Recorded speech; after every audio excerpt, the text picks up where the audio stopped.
Tonight, we explore the version of Harry Potter that begins not in a cupboard under the stairs, but in a kitchen that is always too loud and never big enough, and full of people who assume you are theirs the moment you arrive. What if Harry Potter was raised by the Weasley family? What happens to the boy who lived when the family he grows up in is the kind that makes you feel, from your very first morning, that you have always been there? What does the war cost when the people fighting it are not friends who chose each other, but brothers who never had a choice?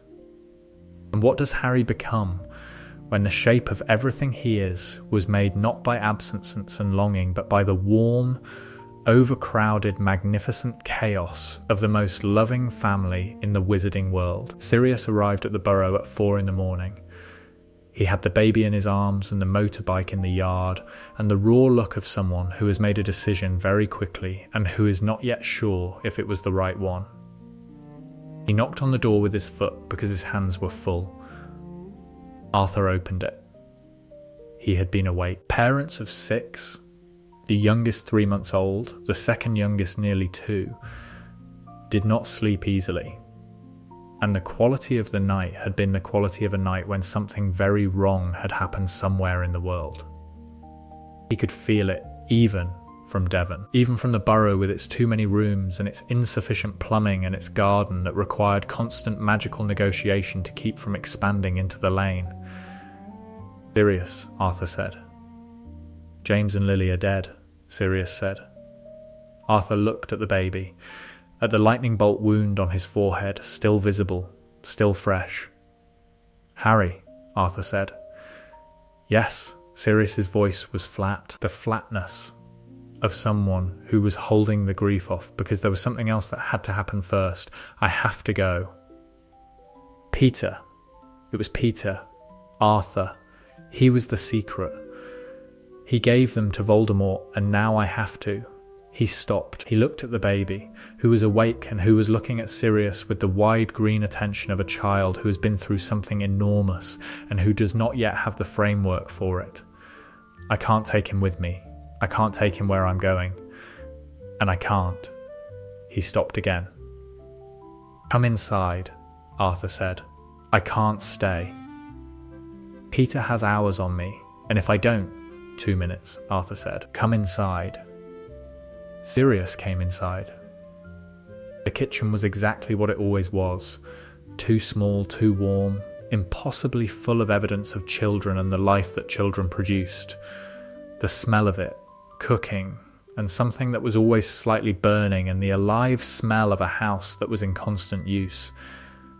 Sirius had been here a dozen times, had sat at this table with James and Lily and Arthur and Molly, and had eaten food and drunk tea and been exactly the kind of person who fit in a kitchen like this, loud and warm and slightly too much. He sat down. He was still holding Harry. Molly appeared at the stairs. She had Ginny on her shoulder, Ginny, who was 3 months old and who was going through a period of not sleeping, and who was awake now with the alertness of very young babies who understand nothing about the world except that it contains warmth or cold. Molly looked at Sirius, at Harry, at the wound on Harry's forehead. She crossed the kitchen. She took Harry from Sirius's arms without asking. Lily, she said. It was not a question. It came out very quietly.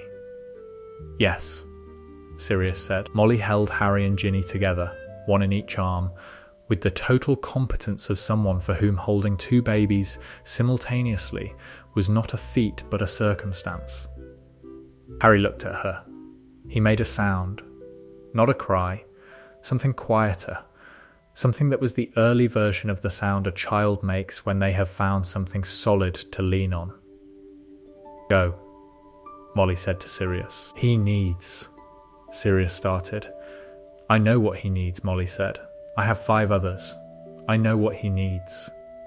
Go, Sirius looked at Harry, at Molly holding him with the absolute load-bearing certainty that she held everything. He stood. I'll come back, he said. Yes, Molly said. He went out. They heard the motorbike. Then, nothing. Molly stood in the kitchen at 4 in the morning with 2 babies, one 3 months old, one 15 months old, both awake, both recently through something terrible, and she held them both and she said nothing for a long time. Arthur stood at the door watching his wife and thinking the things he would not say out loud until much later. Then, Molly said to Harry there now. She said it the way she said everything that mattered.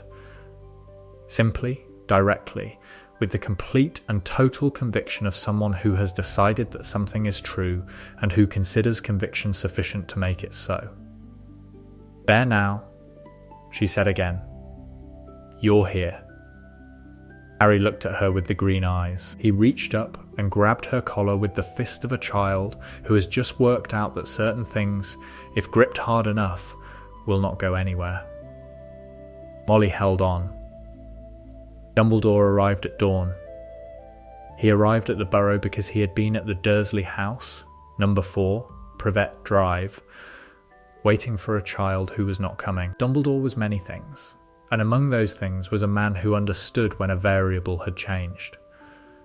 He stood in the Weasley kitchen and looked at the baby asleep in what appeared to be a cleaned-out cauldron filled with blankets. He looked at Molly Weasley, who was sitting across from the cauldron with her arms folded in the posture of someone who was prepared for a very particular kind of conversation. "Molly," Dumbledore said. "No," Molly said. "I have not yet said. I know what you're going to say," Molly said. "You're going to say he has to go to Lily's sister. You're going to say there are blood protections and Lily's sacrifice and Petunia Evans and the magic that requires a blood relative. You're going to say it's for his safety." Dumbledore looked at her. "And I'm telling you," Molly said. "No, Molly," Arthur said, from the doorway. "Arthur, I'm speaking." Arthur sat down. He had been married to Molly for long enough to know when to sit down. "The protections on Petunia's house are real," Dumbledore said, carefully. "I know they're real," Molly said. "I also know Petunia Evans. I was at Lily and James's wedding. Petunia was there, and she looked at that child like he was a problem to be solved. She did not say it angrily. She said it with the flat, clear certainty of a woman who had catalogued this at the wedding, and who was now deploying it precisely.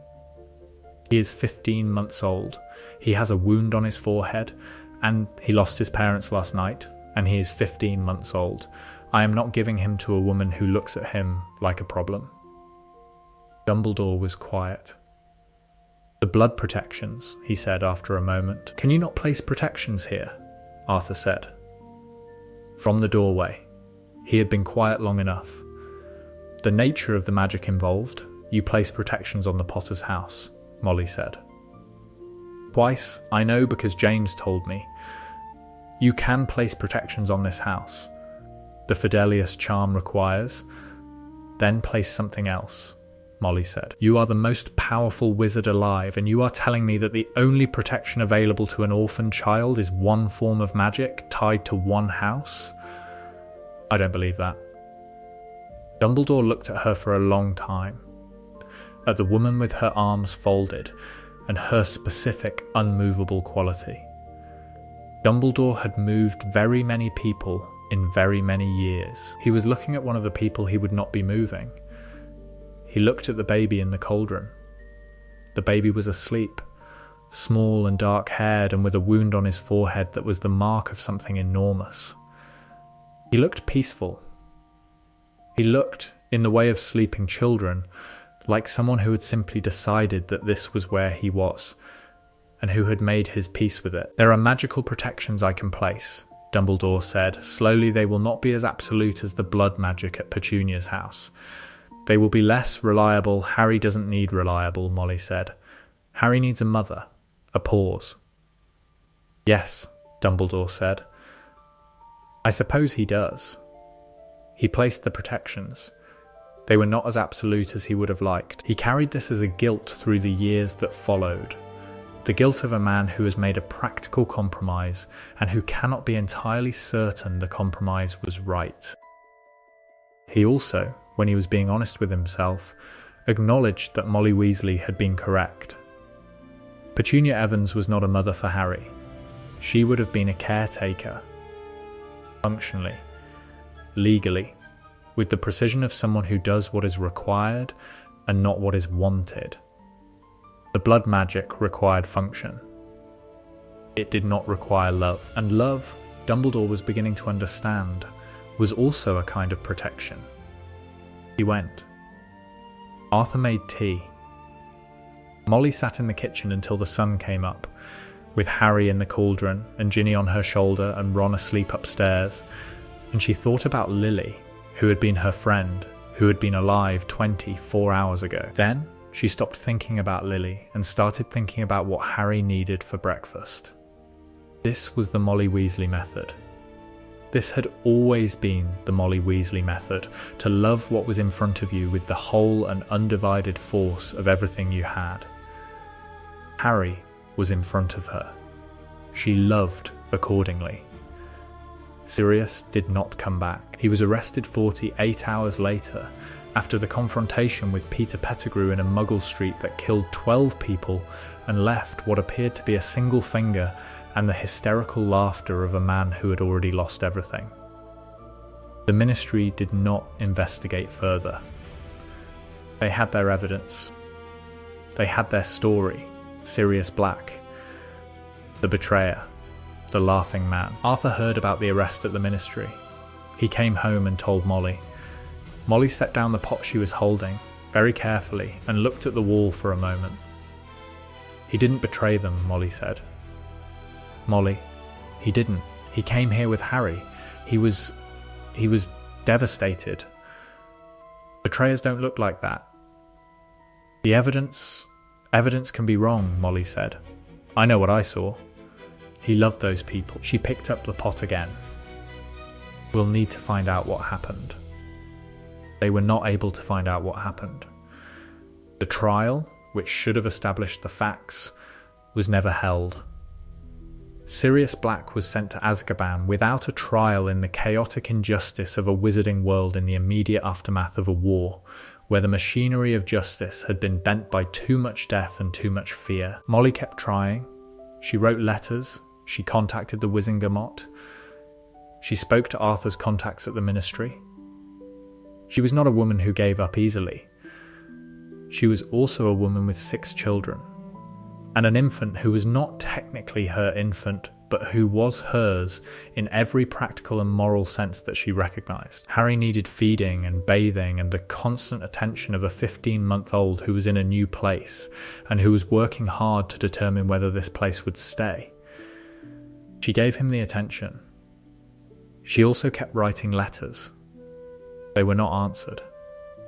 Years later, Harry would understand what Molly had tried to do for Sirius. He would understand it completely. He would understand it as the most Molly thing she had ever done, the refusal to accept injustice, combined with the simultaneous complete investment in the immediate practical needs of the people in front of her. She had fought for a man in prison, and fed a baby, and raised 6 children, and run a household, and she had done all of it without suggesting that any of it was particularly extraordinary. It needed doing, she told Harry when he was 15 and asked her about those years. You never gave up, Harry said. I gave up when they stopped responding to letters, she said. After 2 years I gave up. I was wrong to give up. She looked at him. Don't give up like I did. You didn't give up on me, Harry said. That, Molly said, was never a question. The Burrow. Harry's first clear memory was Ron. Not a specific memory, not a scene with a beginning and an end. A presence. The specific, constant, 15 months older than Harry presence of Ron Weasley, who had been beside Harry before Harry could remember anything and who had therefore been integrated into Harry's understanding of the world the way background noise is integrated. Not thought about, simply present, simply true. Ron had red hair and a way of falling over things. He had the sunny quality of a child who had been loved since before he was born and who understood the world as basically benevolent. He talked constantly, before he had words, and more constantly when he had words, in the register of someone who had never found silence particularly interesting. Harry was quieter. not shy. The Burrow did not produce shyness, could not produce shyness, was structurally incapable of producing shyness because the level of ambient noise and activity made self-consciousness impossible. But Harry observed more. He watched things before he entered them. He stood at the edge of the chaos of the Burrow and took it in before he stepped into it. This was not, in context, a sign of anything other than temperament. In the Burrow, you either charged directly at life or you assessed it first. Ron charged. Harry assessed. They were, between them, a complete approach to most situations. The house itself, too tall, too leaning, too full of the accumulated magic of a family that had been practicing magic in the same space for decades and that had approached the house's inadequate structural plan as a problem to be solved with charms rather than carpentry. The garden was enormous and needed constant management and contained in various corners, things that were either useful or dangerous or both. The kitchen was the centre of everything, not just as a room, but as a principle, the idea that food was love, and that love was the business of the house, and that the business of the house was constant. Harry grew up knowing this. He grew up knowing that the smell of Molly's cooking was the smell of being all right, that the sound of the kitchen in the morning was the sound of the day beginning correctly, that the weight of Fred and George on either side of him on the too small sofa was the weight of belonging. He also grew up knowing he was different. Not painfully, in the matter-of-fact way of a child who has been told the truth about themselves and who has processed it within the context of being loved while knowing it. He knew he had parents who had died. He knew their names, James and Lily, who Molly talked about with the warm, occasional grief of someone who had loved people and lost them, and who was not going to pretend the loving hadn't happened. He knew about the scar, knew what it meant, knew why it was there, knew that something had happened on a night he couldn't remember that had given him this mark and changed the world. He knew he was the boy who lived. He had known this since Percy, aged 9, had come home from school with a history of modern magical Britain that contained a chapter Harry's name was in. "You're in here," Percy said, presenting the book to Harry with the slightly baffled gravity that Percy brought to most discoveries. Harry looked at the chapter. At his name, and his parents' names, and the night at Godric's Hollow described in the specific, reverential, slightly overwrought prose of a children's history. He read it twice. Then he closed the book and gave it back to Percy. "I know," he said. "You knew you were in a book?" Percy said. "I knew about the night," Harry said. "Mum told me." Percy looked at the book. At Harry. He was 11. He was trying to work out what to do with this piece of information. "Are you all right?" he said, finally, in the tone of someone who has decided that the most useful response to a situation they don't understand is to check on the other person. "I'm fine," Harry said. "It was before I can remember." "Still," Percy said. "Yeah," Harry said. Still, he went back to the garden, where Ron was attempting to denome a flower bed by a method that primarily involved argument. Harry joined him. They denomed the flower bed, together, with the easy unconscious partnership of two people who have been solving problems together since before either of them could reliably stand. The Weasley family as Harry's family. Bill?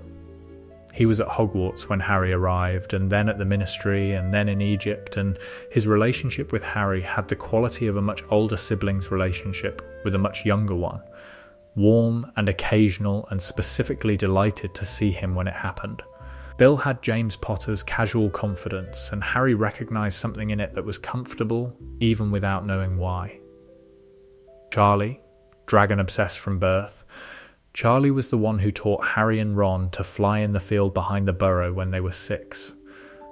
Not on the school brooms, on Charlie's personal broom, which he had no business lending to 6-year-olds, and which Molly discovered 2 hours later and confiscated for a week. The week after that, Harry and Ron had figured out the shed where it was being stored. Percy? Percy was the most complicated. He was strict, earnest, occasionally insufferable, and deeply good in the way that people who try very hard to be right sometimes are. He treated Harry with the scrupulous fairness of someone who was determined not to give special treatment to someone simply because Voldemort had tried to kill them.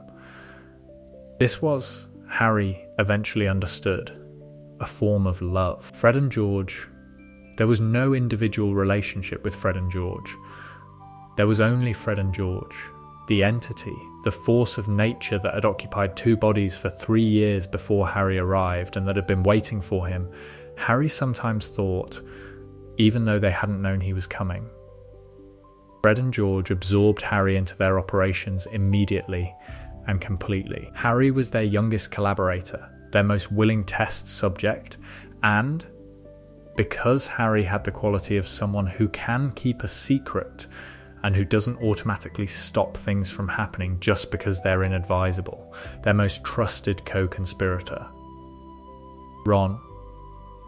This is the one that resists description. Because Ron and Harry were not brothers in the technical sense. They would eventually understand this more fully, would eventually have the specific conversation about what they were to each other, and that conversation would land with the particular weight of things that have always been true and that you have always known and that are somehow still surprising when said directly. They were not brothers, but they had grown up together from infancy, had shared a room, had fought about everything that siblings fight about, and had never questioned whether the fighting was worth it, because the fighting was itself a form of intimacy, a form of the total, unconditional commitment to each other that doesn't require performance. Ginny? Ginny was the baby. Harry and Ginny grew up as the two youngest in the house, and their relationship had the texture of siblings who are close in age and who spent their early years in the same boat, too small to be included in whatever the older boys were doing. Not old enough for Hogwarts yet. Permanent constituents of the kitchen and the garden, and the long summer days of being left to their own devices. They understood each other in the wordless way of people who have occupied the same space for all of their conscious lives. Harry loved Ginny the way you love your sister. Completely. Without drama, without the tension of romantic feeling, with the absolute assumption that she would always be there and that her being there was not a surprise but a given. And Molly. Molly was the house. She was the baseline, the atmosphere of the Burrow that told you whether things were all right or whether something needed addressing. She was the person who kissed scraped knees and managed school robes and remembered which of her 7 children, because Harry was always counted, had which preference for breakfast, who needed reminding about homework, who was about to have a difficult week, and who could be helped through it with the right food at the right moment. She was also the person who sat with Harry when he was 9 and asked to know everything about his parents. Molly had been waiting for it, had stories stored for exactly this moment. But because of what she saw on Harry's face when he asked, which was not grief exactly, but something that was trying to be grief and not having the full picture to work with, she told him. The whole version. James and Lily and the Order and the war and Sirius and the cottage at Godric's Hollow and the night that Harry couldn't remember. She told him with the honesty of someone who had decided that the truth, delivered with love, was always better than protection. Harry listened. He cried, somewhere in the middle of it, not dramatically, just the quiet crying of someone receiving information that is both sad and completing, that fills in a shape they've been carrying. Molly didn't stop telling. She passed him a handkerchief, without interrupting herself, and continued. At the end, Harry said, "Thank you. I should have told you sooner," Molly said. "You told me when I asked," Harry said. "That's the right time." Molly looked at him. At the 10-year-old who was sitting in her kitchen having just received the full weight of his own origin story, and who was, somehow, all right. "Your mother would have been very proud of you," she said. "I want you to know I say that with evidence. I knew her. She paused. She was someone who processed hard things by engaging with them rather than avoiding them. You do the same. Is that a Lily thing? Harry said. I think, Molly said. It might be a both parents thing. Harry sat with this. Then, can I have a biscuit? Yes, Molly said. They sat at the kitchen table and ate biscuits, and the afternoon moved around them, and everything was still hard, and also, in the way that the Burrow made things, manageable. Arthur. The specific, necessary Arthur Weasley contribution to Harry's upbringing. Arthur approached Harry with the thoughtful warmth of someone who had thought about this carefully, about what Harry needed that was different from what his other children needed, and how to provide it without making the difference conspicuous. He had concluded, Harry needed to know he was specifically wanted. Not just loved the way you love whoever is in your house. Specifically, deliberately, chosen, wanted. He expressed this in the way Arthur expressed most things. Obliquely, through action, through the specific attention he paid to Harry's interests, rather than through direct statements that would have embarrassed them both. Harry was interested in how things worked. Not magic specifically, the mechanics of things, the way the world was put together, why systems functioned or didn't. Arthur, who had built his entire career around this kind of interest, applied to the overlap between Muggle technology and magic, recognized this quality in Harry, and met it. Come here, Arthur said, one Saturday afternoon in Harry's 7th year, when Harry was sitting at the kitchen table with a non-functional Muggle radio that he'd found in the shed and was examining with the focused attention he brought to mechanisms. Harry brought the radio. Arthur looked at it, picked it up, turned it over, put it down. What's wrong with it? I don't know yet, Harry said. I'm working it out. From the outside, Arthur said. Yes, sometimes you have to look from the inside, Arthur said. Take it apart. See what happens. Won't that break it more? It's already not working, Arthur said. If it's already not working, you can't make it more not working by understanding why. Harry looked at him, at Arthur's face, which had the quality it always had when he was about to explain something. The quality of someone who has found a subject genuinely, completely interesting, and who wants to share this with anyone available. All right, Harry said. Show me. Arthur took the radio apart. He showed Harry every piece, what it did, how it connected to the next piece, the logic of the system. He also, inevitably, enchanted one of the components by accident, which produced a brief alarm from inside the radio before Arthur fixed it with an apologetic wave of his wand. The interesting thing, Arthur said, still examining the component, is that the Muggle design and the magical version are doing the same thing through completely different mechanisms. They're solving the same problem, just differently. Like people, Harry said. Arthur looked at him. Yes, he said, exactly like people. He paused. You notice things, Harry, in people. The mechanisms. Ron says I'm unsettling, Harry said. Ron says that about anyone who pays attention, Arthur said. It's a Weasley defensive mechanism. They're not used to being observed carefully. He smiled. You are not a Weasley by birth. You are one by upbringing. The difference shows in exactly this way. Harry sat with this. Is that okay? He said. It is more than okay, Arthur said. It is specifically good. He handed Harry a component. Now you put it back together, he said. I'll watch. Harry put it back together. He was slow and careful, and he put one component in the wrong place and had to take it apart again. And Arthur didn't say anything while he worked, just watched, with the patient attention of someone who has decided that watching is the job right now, and who is doing that job completely. The radio worked. Not perfectly, the sound had a specific, slightly magical crackle that hadn't been there before. But it worked. Good, Arthur said.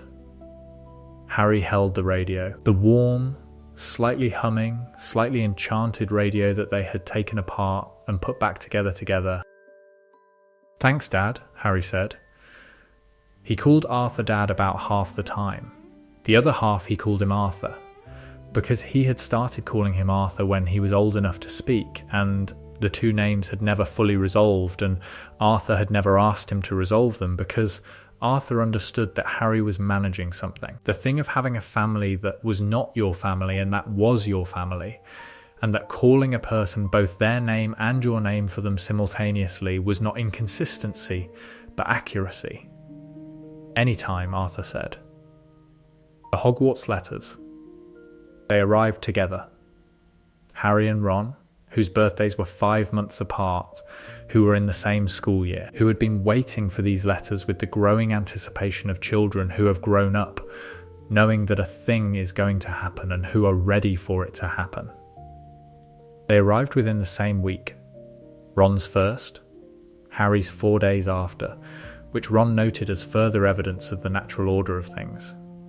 Ron's was first, which Ron noted with the satisfaction of someone who had been 5 months ahead of Harry in most things throughout their shared life, and who felt vindicated by this continuing to be true. Molly cried. She cried at Percy's letter and at Fred and George's, intly, when they opened theirs simultaneously and Percy had to explain that both letters were real and both of them were invited. And at Ron's, and she was going to cry at Harry's, and she was not embarrassed by this. "It's not," Harry started.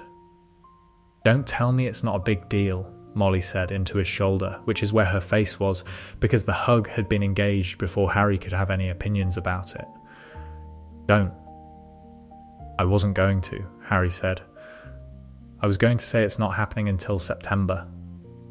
"I know when it happens," Molly said. "That's not the point."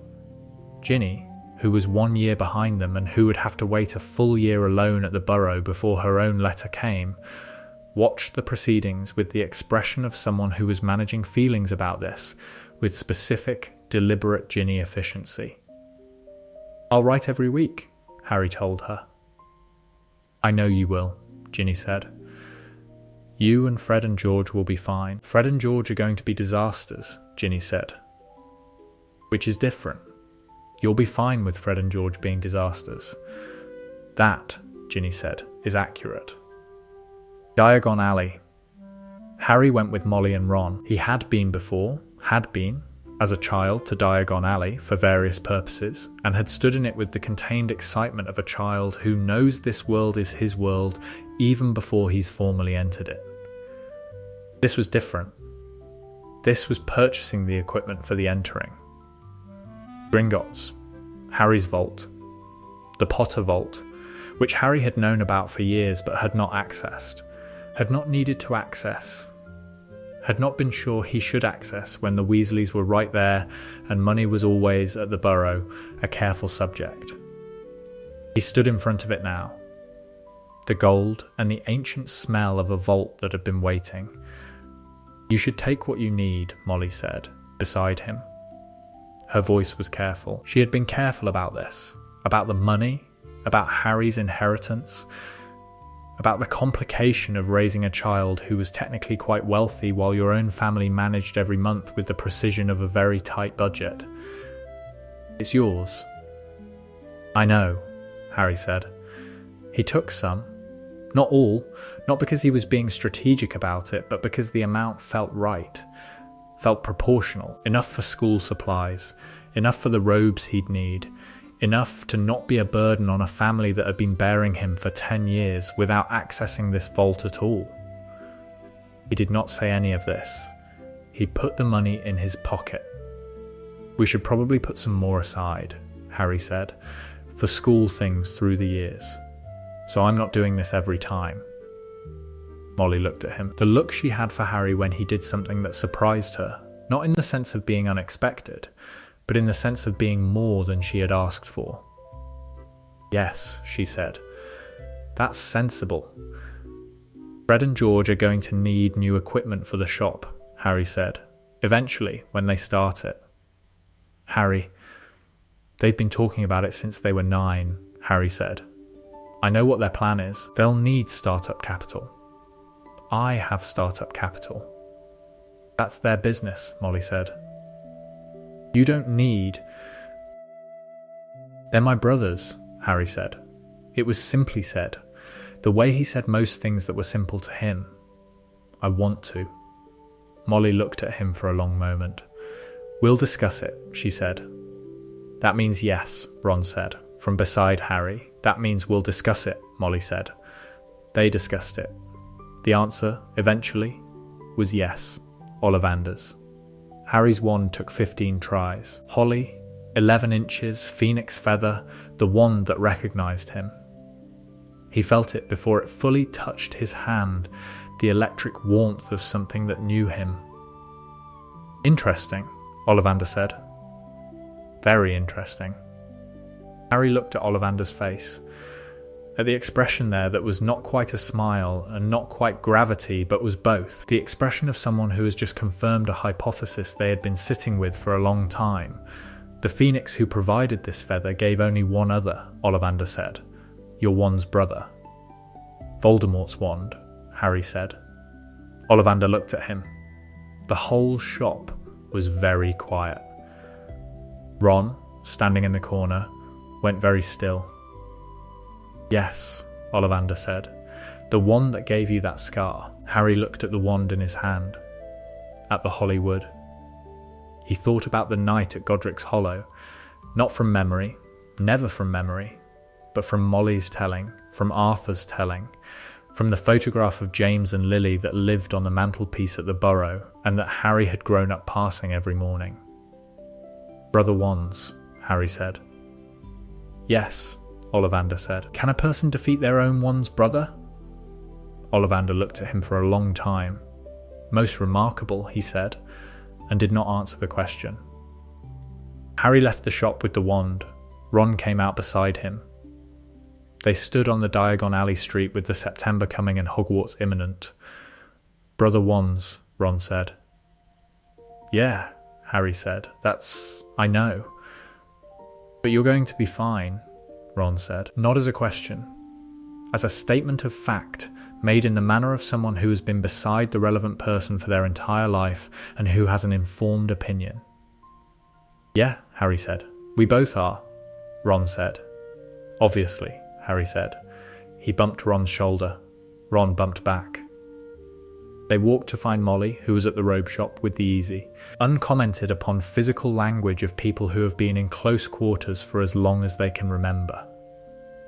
Platform 9 3/4. September the 1st. The platform was everything Harry had been told. But Harry had been told by someone who loved it, which meant he had been told everything. The magic of it, the smell, the red engine, the sound of it, the energy of 100 families saying the same goodbye and beginning the same beginning. And so the platform was surprising, not because it was different from what he'd expected, but because it was exactly what he'd expected, and real. Molly was at the barrier with all of them, Harry and Ron together, Percy ahead, Fred and George behind, with Ginny holding Molly's hand because Ginny was 10 and Ginny was not going to pretend she didn't want to. Molly hugged everyone. This took some time. When she got to Harry, she held him slightly longer. She needed to say something and was trying to find the way. I want you to know, she said, into his shoulder, that you are ours. Whatever happens at Hogwarts, whatever anyone says, whatever anyone thinks about the scar or the name or any of it, you are ours. This is your home and we are your people, and nothing that happens at that school changes that. Harry held on for a moment. I know, he said. I want you to know I know you know, she said. I just need to say it. Then say it, he said. You are ours, she said. Yes, he said. They went through the barrier. The train was there. Percy was already aboard, having said his goodbyes with the efficient warmth of someone who had done this twice before and who knew the schedule. Fred and George had vanished in the direction of the back of the train. Ron and Harry found a compartment together, the natural, unconsidered gravitational pull of two people who have always sat beside each other. They sat. The train moved. Through the window, the platform shrank. Harry watched his family get smaller, Molly waving, Ginny beside her, Arthur's hand in the air. He kept watching until they were gone. Then he turned back to the compartment.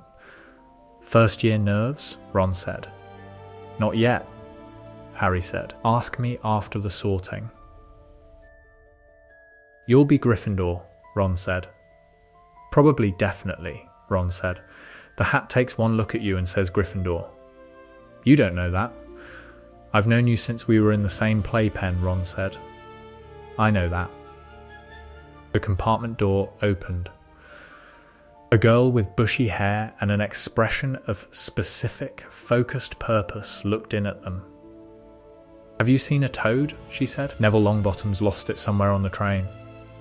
"No," Harry said. "Shame," she said. "I'll keep looking." She started to go. Then she stopped. She looked at Harry, at the scar, then at his face. "You're Harry Potter," she said. "Yes," Harry said. "I know about you," she said. "I've read the history. I know I'm in a book," Harry said. "Are you going to find the toad?" "Yes," she said, shifting back into purpose mode.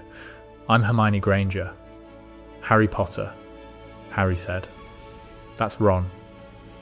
"Hi," Ron said. "I'll see you at school," Hermione said, and was gone. Ron and Harry looked at each other. "Efficient," Ron said. "Very," Harry said. "Do you think we'll see her at school?" "Yes," Harry said. "She has that quality." "What quality?" "The quality of someone who is about to be in your life whether or not you've made a decision about it." Ron blinked. "You sound like Percy." "Don't tell Percy," Harry said. "He'll be insufferable." The train moved through England. They arrived. The boats, the Great Hall, the ceiling. Harry had been told about all of this, and the telling had been done by people who loved it, and so it was. As the Burrow was, exactly what he had expected, and entirely real. The sorting. Harry went before Ron. He was among the H's. He sat on the stool.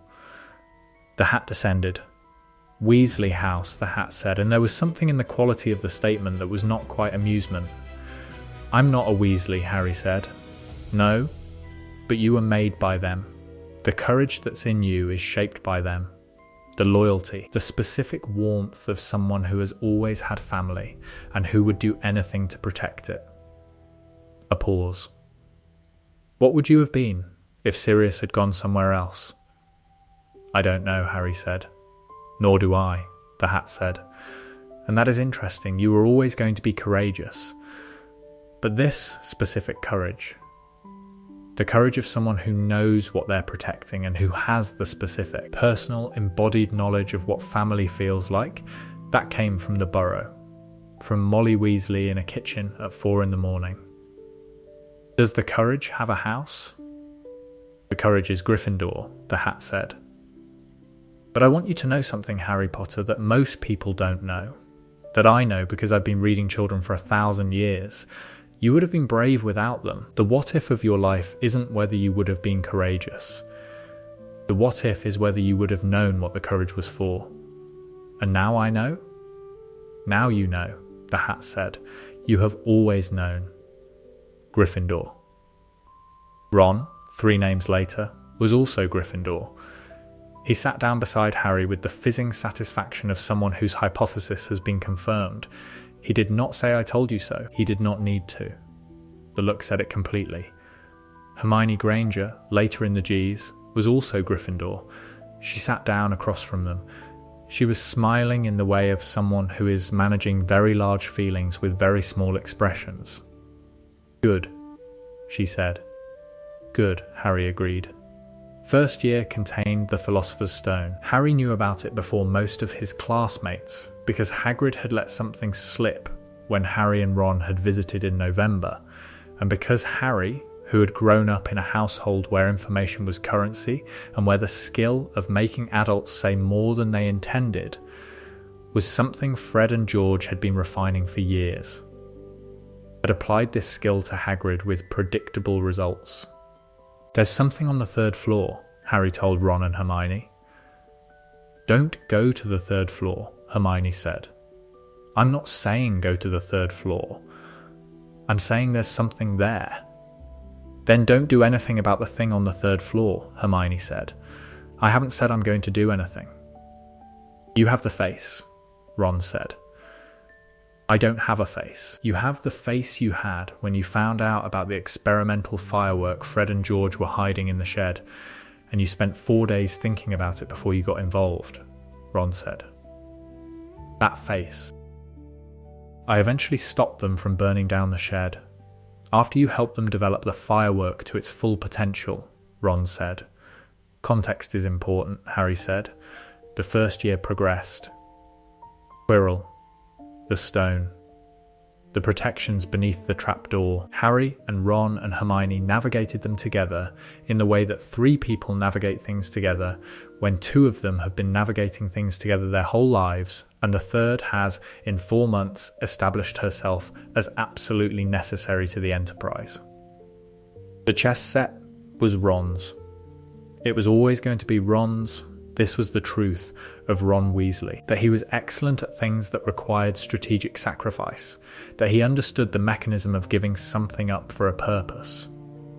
Ron had learnt this at home. The Weasley household ran on daily, small sacrifices. The last piece of something that Molly always took for herself, but that everyone knew was not really for her. The worn hand-me-downs accepted without complaint. The grace of people who manage scarcity without making the scarcity the story. Ron sacrificed the chess piece. Harry went forward. The mirror chamber. Quirrell Voldemort. Harry faced the thing that had tried to end him. The remnant ghost. The barely there presence clinging to Quirrell. The red eyes.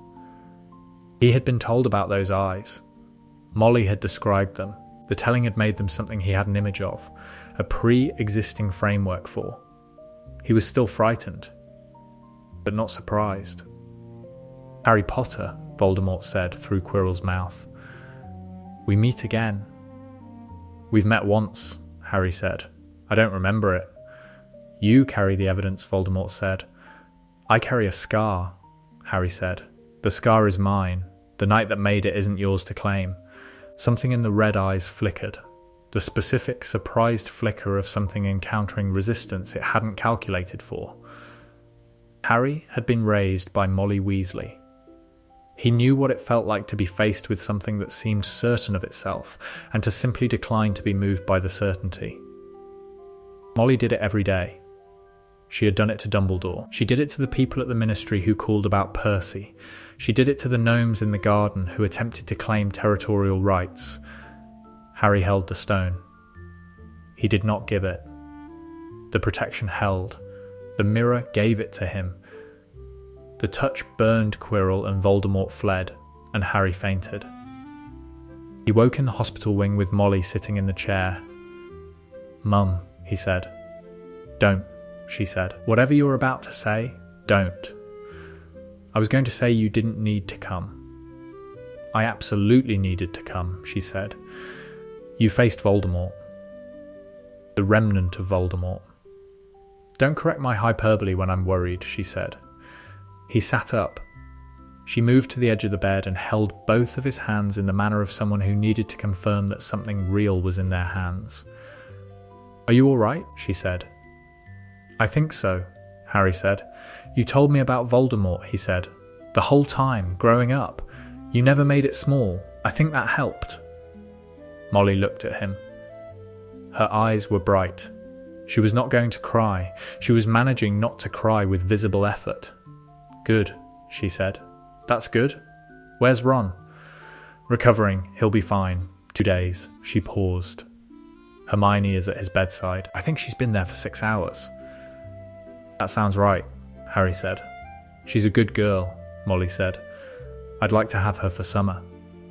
Harry smiled. She might say yes. She will say yes, Molly said, with the confidence of someone who has assessed the situation. She's going to be one of ours. How can you tell already? Because she sat at Ron's bedside for 6 hours, Molly said. That's how you can tell. Second year brought the Chamber of Secrets and the memory ghost of Tom Riddle, and the question of what the scar and the parseltongue meant about Harry Potter and where he came from. Harry spoke to the snake at dueling club. The room went silent. The specific, sudden silence of a crowd that has just reconfigured its understanding of something. He stood in the middle of it and felt the weight of it, and recognized the weight from years of Hogsmeade trips and Diagon Alley visits, the weight of being looked at as a symbol rather than a person. The whispers started. Slytherin air. Dark magic. Dark family. Ron handled this in the specific, effective way that Ron handled most things that were wrong, by simply continuing to be Ron in Harry's immediate vicinity, with the complete absence of any attitude that suggested anything had changed. "You're still you," Ron said at dinner, while other people at surrounding tables were having more complicated conversations about Harry. "Obviously," Harry said. "People forget that," Ron said, "when something dramatic happens.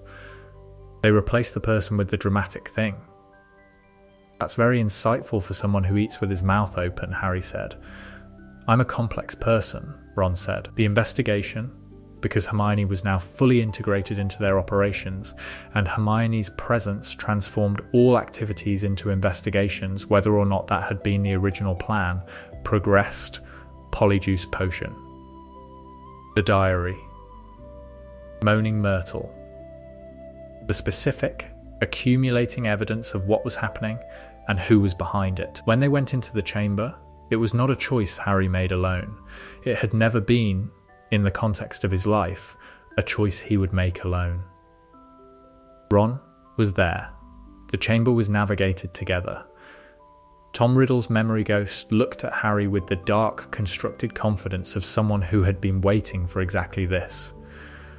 "You're a Weasley," Riddle said. Not a question. Not contempt. Something more specific. The calculation of a 16-year-old who had spent his life reading power structures and who was recalibrating. "I'm a Potter," Harry said. "Raised by Weasleys," Riddle said. "The most blood traitor family in the wizarding world. The family that believed in muggle-borns, in half-bloods, in the absurdity of magical hierarchy." "Yes," Harry said. Riddle paused. "You say that with pride," Riddle said. "Yes," Harry said. "I do." The basilisk. The sword from the hat. The fang and the diary. Harry destroyed the memory with the decisive commitment of someone who has understood, clearly and completely, what needed doing and who is doing it. Ginny was safe. He carried her out of the chamber. She was conscious, barely, and she kept saying sorry for the diary, for the year, for the deaths that had almost happened, and the terror that had.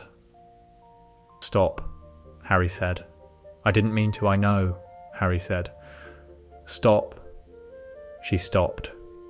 She leaned into him. He carried her up through the pipe, out through Myrtle's bathroom, back into the castle that was lit and warm and full of people who were waiting to know whether everything was all right. "It's all right," Harry told the people waiting. "It's all right." He said it with the confidence of someone who grew up in a family where that phrase was not a false comfort, but a genuine assessment. "It's all right" in the Weasley household meant, "We have assessed the situation and the situation is manageable and we are here and we will manage it." That was what it meant. That was what it had always meant. Everything was all right. For now. 3rd year. Sirius. Harry had known about Sirius for as long as he could remember. This was the specific difference between his life and the version in which he did not grow up with the Weasleys. Harry had always known. Molly had told him, gently, fully, in the manner she told all important things, about the man who had brought him to the Burrow and who had gone to prison, and who was, according to Molly's thorough and ongoing conviction, innocent. The Ministry was wrong. Molly had told him, when he was old enough to receive the full complexity of the story. Sirius was wrongly imprisoned. I've tried to do something about that and I failed. And I think about that failure. You tried, Harry said. Trying without succeeding is still failing, Molly said. You can think both things. Harry had thought about Sirius throughout his childhood, had thought about the man who had loved his parents, who had brought him to the Burrow in the dark of November, who had said I'll come back, and who hadn't. Not because he had lied, but because the world had not allowed him to keep the promise. He had thought about Sirius with a complicated feeling that was not grief exactly. You couldn't grieve someone who was still alive and who you had never properly known, and not quite longing, though there was something like longing in it, but something that lived between the two. When Sirius escaped, Harry's first reaction was not fear. The world expected Harry Potter to be frightened of Sirius Black. The newspapers were full of the assumption that Harry Potter would be frightened of Sirius Black. Harry's first reaction was, let me find out what happened. Lupin was the Defense Against the Dark Arts teacher this year. Harry had met Remus Lupin before, once at the Burrow, in the early years, when Lupin had come to visit and had sat in the kitchen with the slightly exhausted quality of a man who was always managing more than he showed. He had given Harry a look at that visit that Harry had been too young to fully interpret, but that had stayed. The look of someone confronting something that moved them and who was managing not to show how much. Lupin, Harry said, stopping him in the corridor outside the defense classroom in September. Harry, Lupin said, did you know about Sirius? What specifically? That he was innocent, Harry said. Lupin was very still. Why do you ask? Because Molly has always said he was innocent, Harry said, and I've grown up thinking that Molly is right about most things, and you knew Sirius, and you knew my parents, and I want to know what you think. Lupin looked at him. At the face that was, he had always found, the uncanny overlay of both parents, James's frame and Lily's eyes, and something underneath both that was specifically Harry. Yes, Lupin said. I believe he was innocent. Then I need to know the real story, Harry said. When you can tell it. I'll tell you everything I can, Lupin said, when the time is right. Before the time becomes relevant, Harry said. Yes, Lupin said, before the time becomes relevant. The time became relevant in the Shrieking Shack. Peter Pettigrew, Scabbers, revealed the truth about the betrayal, about the switching of secret keepers, about the laugh in the Muggle Street that was not the laugh of a killer, but the laugh of someone whose mind had broken open with grief. Sirius looked at Harry across the broken-down furniture of the Shrieking Shack. He had the look of someone who had been waiting for this meeting for 12 years and who was now in it and was not sure he deserved it. I brought you to the Burrow, Sirius said. I know, Harry said. I said I'd come back. I know, Harry said. I know what happened. Sirius looked at him. Are you? He stopped. You've been all right. I know you've been all right. Molly has managed to get word to me through channels these last few months. But I wanted to. I've been all right, Harry said. Better than all right. The Burrow, he paused. I've been very lucky. Sirius closed his eyes briefly. The specific, total quality of relief that arrives when you have been carrying guilt for 12 years and have just been told, by the person you owed the guilt to, that the thing you were afraid you had failed was all right. Molly, Sirius said. She's the best person alive, Harry said. Probably yes, Sirius said. She is. They looked at each other. Two people in a broken-down shack with a history between them that was not the history of people who had known each other, but the history of what one of them had done for the other, long ago, in a dark November at 4 a.m. Can I? Sirius started. He stopped. Started again. Would it be possible to know each other? Harry said. Yes. Obviously, yes. You were my dad's best friend, and you brought me somewhere safe, and you've been in prison for 12 years for a crime you didn't commit. He paused. There's a lot to talk about. Sirius laughed. It was rusty, the laugh of someone who had not laughed naturally for 12 years, but it was real. Harry heard his father in it. He had been told what James's laugh was like. This was the specific, closest available version. Peter escaped. The moon rose. Sirius was recaptured. The Time Turner. Buckbeak and Sirius freed into the night, flying away on the hippogriff's back. Harry and Hermione standing on the tower, watching him go. They could not prove his innocence. He was free, but not cleared. He found a cave near Hogsmeade and sent letters via tropical birds that he had acquired from somewhere, and Harry wrote back regularly. And the knowing each other that Harry had offered in the Shrieking Shack began in the particular, careful way of two people learning each other through letters before they have the chance for anything more. 4th year. The Triwizard Tournament. Harry's name came out of the Goblet of Fire, and the hall went quiet, and Ron's face went through every possible expression before landing on the one that counted, fury on Harry's behalf. "You didn't put your name in," Ron said. Immediately. "No," Harry said. "Obviously you didn't put your name in," Ron said. "You're not stupid. The age limit exists for a reason, and you have consistently respected the age limit, which is more than can be said for certain people in this family." He shot a look at the table where Fred and George were sitting. "But someone else did." "Yes, someone who wants you in a dangerous magical competition." "Yes, someone who wants you dead." "Possibly," Harry said. "Or incapacitated, or the someone needs dealing with," Ron said. "Ron," Harry said, "I'm just noting that we have a situation." "I know we have a situation," Harry said. "I need you to be steady right now. Can you be steady?" Ron was quiet for a moment. The quality of his face shifted from fury to something more deliberate. He had a specific face for deliberateness, it looked, Ginny had once said. Like Percy, which Ron considered the single most offensive comparison available. "I'm steady," Ron said. "Good," Harry said. "Here's what I think we should do. The tasks. The dragon, Harry flew it rather than outfighting it.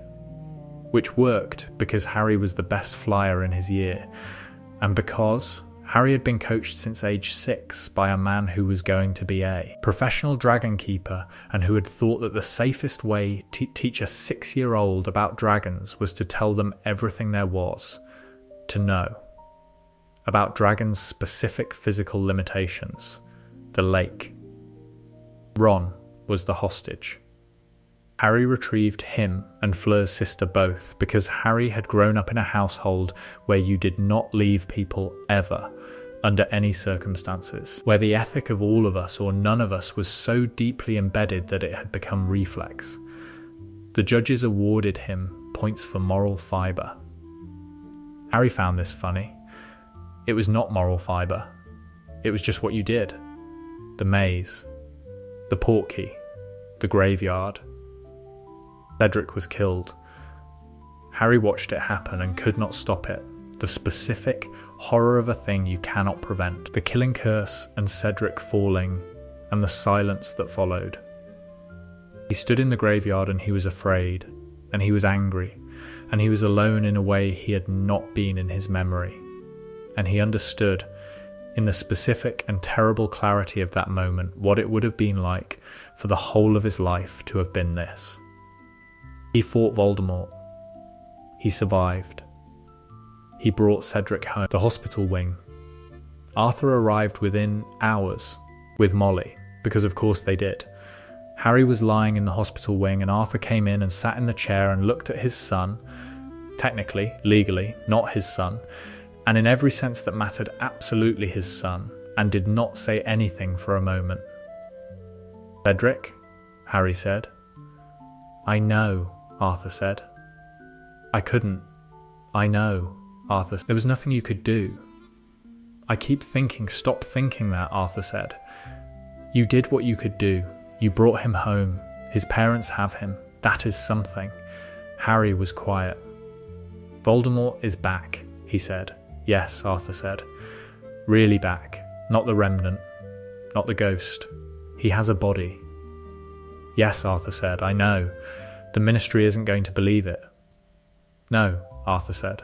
They won't. Then it falls to us, Harry said. He meant the Order. He had known about the Order for years. Arthur and Molly were not people who kept operational secrets from the people they were raising. They had not given Harry all the details, but they had given him the framework, an organisation, Dumbledore's, that had fought Voldemort the last time, and that would fight him again. Not you, Arthur said. Not yet. You're 14. Voldemort doesn't care that I'm 14, Harry said. No, Arthur said. But I do. Harry looked at his father, at Arthur's face, which had the quality it had when he was managing something large with the specific, quiet persistence that was Arthur's particular brand of love. All right, Harry said. Not yet. Not this year, Arthur said. Tell me when, Harry said. I'll tell you when, Arthur said. He stayed in the hospital wing. Molly arrived, and she held Harry for a long time without saying anything, and he held on. He was 14. He had held Voldemort off and watched someone die and come back through a portkey with a body. He was 14. Molly held him and didn't say anything because there was nothing to say, and because sometimes what was needed was not anything said but simply the physical reality of a person who was yours and who was not going anywhere. 5th year. The Ministry's denial and Dolores Umbridge. The Order had reformed. Arthur and Molly were in it. Harry was not. Was present at Grimmauld Place, the Order's headquarters. Was aware of everything happening around him. Was being managed by the adults around him in the specific way that the adults around him managed most things, with the full information about the situation, combined with the genuine imperfect attempt to not let the full information entirely disable a 15-year-old. We can't protect you from knowing, Molly had said to him that summer. You've always known too much to protect you from it. But we can try to make the knowing bearable by telling me the rest of it, Harry said. Within limits, Molly said. Mum, Arthur handles the political side better than I do, Molly said. Talk to him. He talked to Arthur. Arthur told him about Fudge and the Ministry and the political machinery of institutional denial, the ways in which power protects itself by discrediting threats to its story. Harry listened and applied the pattern and arrived at Umbridge. Umbridge was the Ministry's instrument in the school. She was also, Harry had determined by the 3rd week of term, someone who had made fear the primary tool of her management and who was going to be navigated rather than confronted directly, because direct confrontation was what she was prepared for. The DA formed. Harry taught it. He taught it the way he had been taught most things in the Burrow, not from a position of authority over people, but from a position of having information that was useful and wanting everyone to have it. He shared what he knew. He organised the sessions with the practical efficiency of someone who had watched Molly run a household and who understood that large groups of people working toward a shared goal needed someone to manage the logistics without managing the people. He was good at this.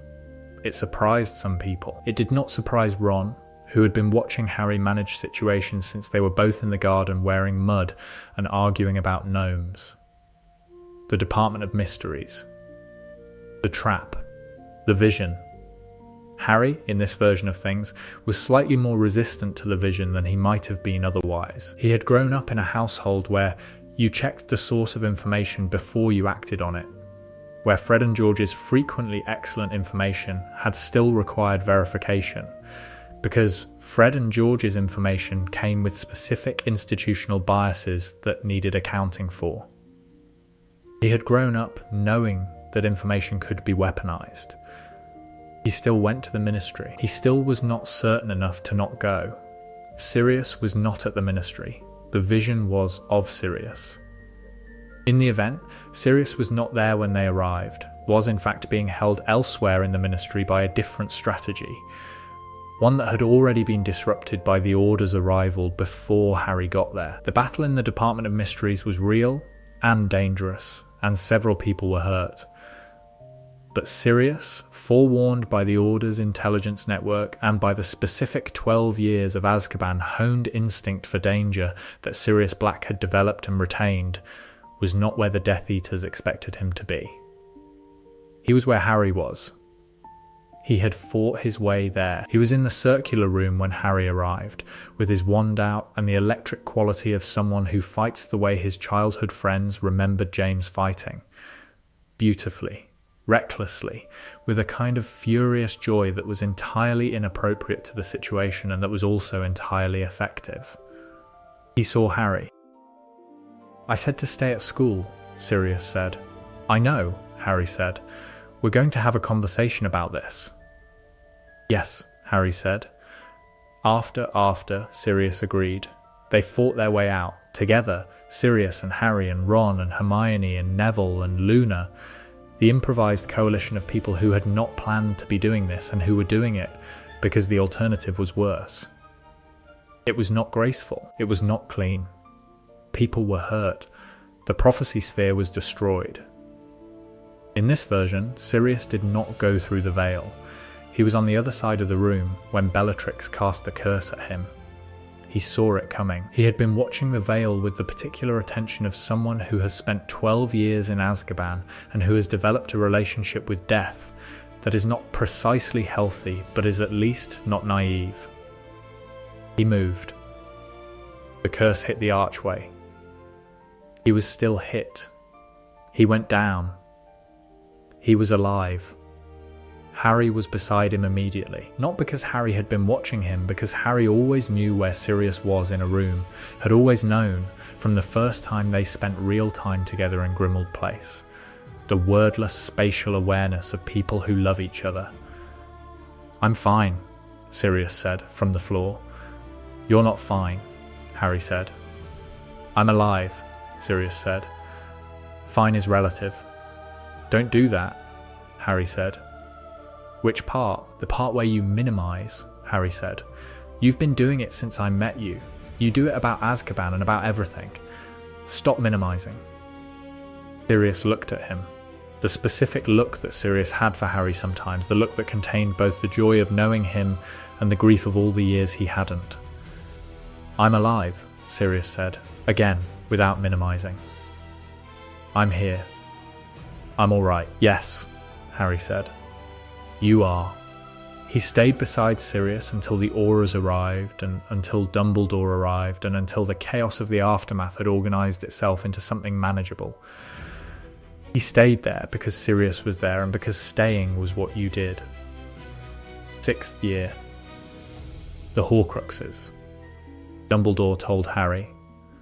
Not the first telling. He had been telling Harry versions of the Horcrux story since 5th year, in increments, with the careful, patient pacing of someone assembling a picture one piece at a time. The full telling came in 6th year. Harry sat in Dumbledore's office and received it. He received it with the focused quality of someone who has been trained by years of Molly's approach to difficult information, to receive hard things without flinching. "The scar," Harry said. "Yes," Dumbledore said. "A Horcrux." "Accidental," Harry said. "Yes, but real. And to destroy it, the curse would need to," Dumbledore paused. "I believe that the sacrificial protection your mother's love placed in you would allow you to survive the curse. I believe this. I cannot be certain." Harry was quiet. He was thinking about Molly, about the 4 a.m. quality of that first night. About the woman who had taken him from Sirius's arms and who had said there now in the voice that meant "You are mine, and this is real." About what would happen to her if the protection didn't hold. He was also thinking about James and Lily. About the photographs. About the stories. About the version of himself that existed only in Molly's telling. The infant in the cauldron. The sleeping baby in the ruined nursery. The child who had held on to a stranger's collar and had not let go. "There's something I want to tell you," Harry said. Dumbledore waited. "I have a family," Harry said. "A real one. I know you know that. I know you arranged for me to go to the Burrow, and you've watched me grow up there. But I want you to understand what that means when we talk about the Horcrux and the curse and whether I survive it. He paused. I have people who would not recover from losing me. Not in the abstract. Specifically, I know what it looks like in Molly's face when something frightens her. I know what it sounds like in Arthur's voice when he's afraid. He paused again. I'm telling you this because I want you to be certain, not approximate. Certain, before you ask me to do this. Dumbledore looked at him for a long time. I have been certain since the beginning, Dumbledore said. But I hear what you're saying, and I'm sorry that the burden falls on someone who has so much to lose. Don't be sorry, Harry said. The having something to lose is actually, he paused. It helps. Knowing what you're protecting makes the protecting possible. Yes, Dumbledore said. It does. Tell me about the Horcruxes, Harry said. All of them. Everything you know. Dumbledore told him. The death of Dumbledore, Snape on the tower, the specific, terrible shape of sixth year's ending. Harry stood in the courtyard of Hogwarts and held the broken end of the year in his hands and felt the weight of what was required of him. Not alone. He had never, not in his life, not since the first morning he could remember, felt alone. But this was a different kind of company. This was the company of people who were in the dark with him. In the same dark. Not in a house, but in a war, he told Ron and Hermione. In the hospital wing, after Dumbledore's funeral, with the castle quiet around them and the year finally and completely over. Horcruxes, Hermione said. Yes, Harry said. You've known for a year, Ron said. Parts of it, Harry said. The full picture. Tonight, Ron and Hermione looked at each other, the specific look of two people who have been alongside a person through everything and who are adjusting their picture of everything to include a new element. We'll help, Hermione said. I know, Harry said. Obviously we'll help, Ron said. What did you think we were going to do? I didn't think anything else, Harry said. He paused. Thank you. Don't thank us, Ron said. We're your family, both of us, Hermione said.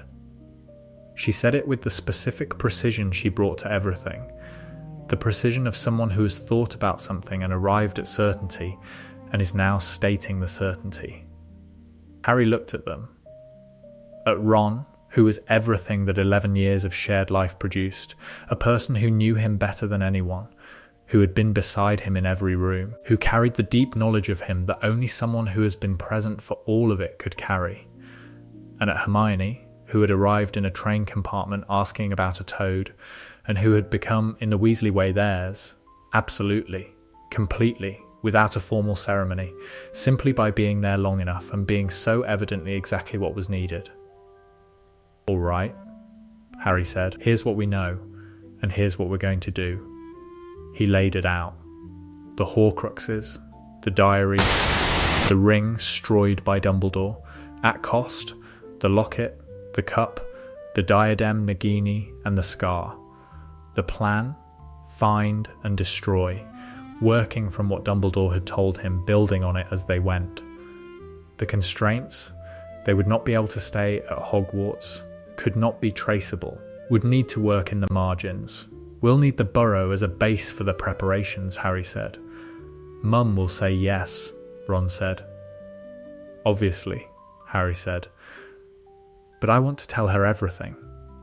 Not the parts that are mine to tell, the plan, the Horcruxes, the ending, all of it. She'll fight you on going, Ron said. She'll want to send the order. I know, Harry said. We'll have that conversation. She's going to be, Ron paused. She's going to be very mum about this. Yes, Harry said. And then she's going to let us go. How do you know? Because she always has, Harry said.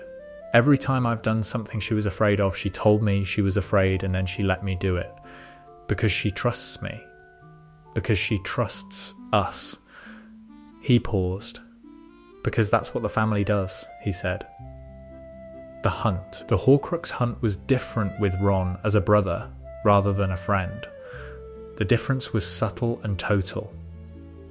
When Ron left, when the locket's dark pressure and the exhaustion and the accumulated weight of months in a tent in unfamiliar places produced in Ron the breaking point that produced the leaving, Harry did not experience it as a friend's departure. He experienced it as a brother's departure, which was different. Siblings fight. The fights are total and personal and aimed at the specific known vulnerabilities that only someone who has lived beside you for their entire life can accurately locate. Ron, leaving, said things that were not simply unkind, but surgically unkind. The specific things that only Ron could have said, drawn from the specific knowledge that only Ron had. Harry sat in the tent after Ron left and was very still for a long time. Then, Hermione sat beside him. She did not say anything. She put her hand on his arm and sat there. After a while, Harry said, "He'll come back." "I know," Hermione said. "He always comes back," Harry said. "He's been coming back since we were barely walking and we'd gotten separated in the garden and he'd had a tantrum about it. He always comes back." "Yes," Hermione said. "But it hurts," Harry said. "Yes," Hermione said. "It hurts even when you know." Harry looked at the tent wall. Outside, the forest was whatever forest they were in. They moved often, stayed nowhere long. He thought about the Burrow, about the kitchen, about the particular smell of a Saturday morning when Molly had been cooking since early. "I miss home," he said. "I know," Hermione said. "I've never been this far from it before," Harry said. "Even at Hogwarts, it was close, it was reachable, letters and owls and Christmas and summer." He paused. "This is different. What does different feel like?" Hermione said. Harry thought about it. "Like the baseline is still there," he said. "I can feel it. Even here. The Burrow is still real. Molly is still in the kitchen and Arthur is still enchanting things he shouldn't, and Ginny is at Hogwarts managing whatever Voldemort's done to Hogwarts, and it's all still there." He paused. "But I can't reach it. That's the difference." "You'll reach it again," Hermione said. "Yes," Harry said. "When it's done." Ron came back, with the sword of Gryffindor and the contrite sincerity of someone who has been wrong and who knows it, and who is not going to make the knowing into a performance but into a commitment. Harry looked at his brother, at the face he had known longer than he had known any face except perhaps Molly's. "You came back," Harry said. "Obviously," Ron said. "Are you all right?" "No," Harry said. "But I'm better now." They stood in the tent, and the winter was outside, and the war was outside, and they were together again, which was not the solving of everything, but was the precondition for the solving of everything. Ron destroyed the locket. He drove the sword into it. He watched the image of what the locket had shown him, the fears, the doubts, the dark inventory of his specific insecurities, dissolve. Harry stood beside him. Not because Ron needed him to, Ron had done it on his own, but because Harry stood beside his brother. That was the position. That was where he was. The Battle of Hogwarts. They returned. The castle, the people, the quality of a place that had been occupied by something that didn't belong to it and that was now receiving back the people who did. Harry moved through the night with the purpose of someone who has known for a long time what the final task is, and who is approaching it now. Not running. Not avoiding it. Moving toward it with the deliberate, measured approach of someone who has counted the cost clearly and who is paying it.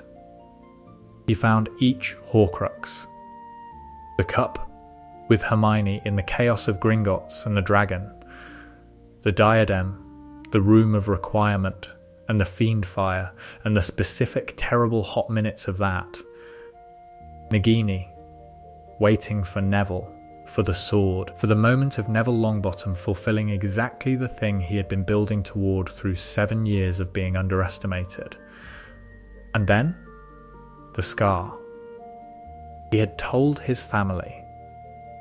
Not the full version, not the walking into the forest version. He had told them that he had to do something, that it was dangerous, that he would come back if the magic worked as Dumbledore believed it would. Molly had held him for a long time. Then she had said, "Come back." "Yes," he said. "Not a request," she said. "I know," he said. "Good," she said. She let go. He walked. The resurrection stone in the snitch, as Dumbledore had left it for him. He opened it. He turned it over. He thought about whether to use it. Thought about James and Lily, who he knew from photographs and stories. Thought about the version of them that lived at the Burrow, in Molly's telling, in the mantelpiece photograph, in the way Arthur sometimes looked when something reminded him of James. He could call them. The stone would call them. He put the stone in his pocket.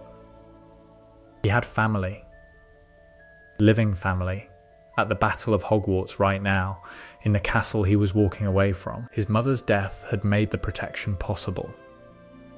But the protection was not Lily's gift to an orphan child. It was Lily's gift to a boy who had been given to Molly, who had been wrapped in the arms of people who had loved him completely from before he could remember. The love that mattered was all of that together. He didn't need to call the dead. He had the living. He walked into the forest. Voldemort killed him. He died, briefly. He was in the White Place and Dumbledore was there.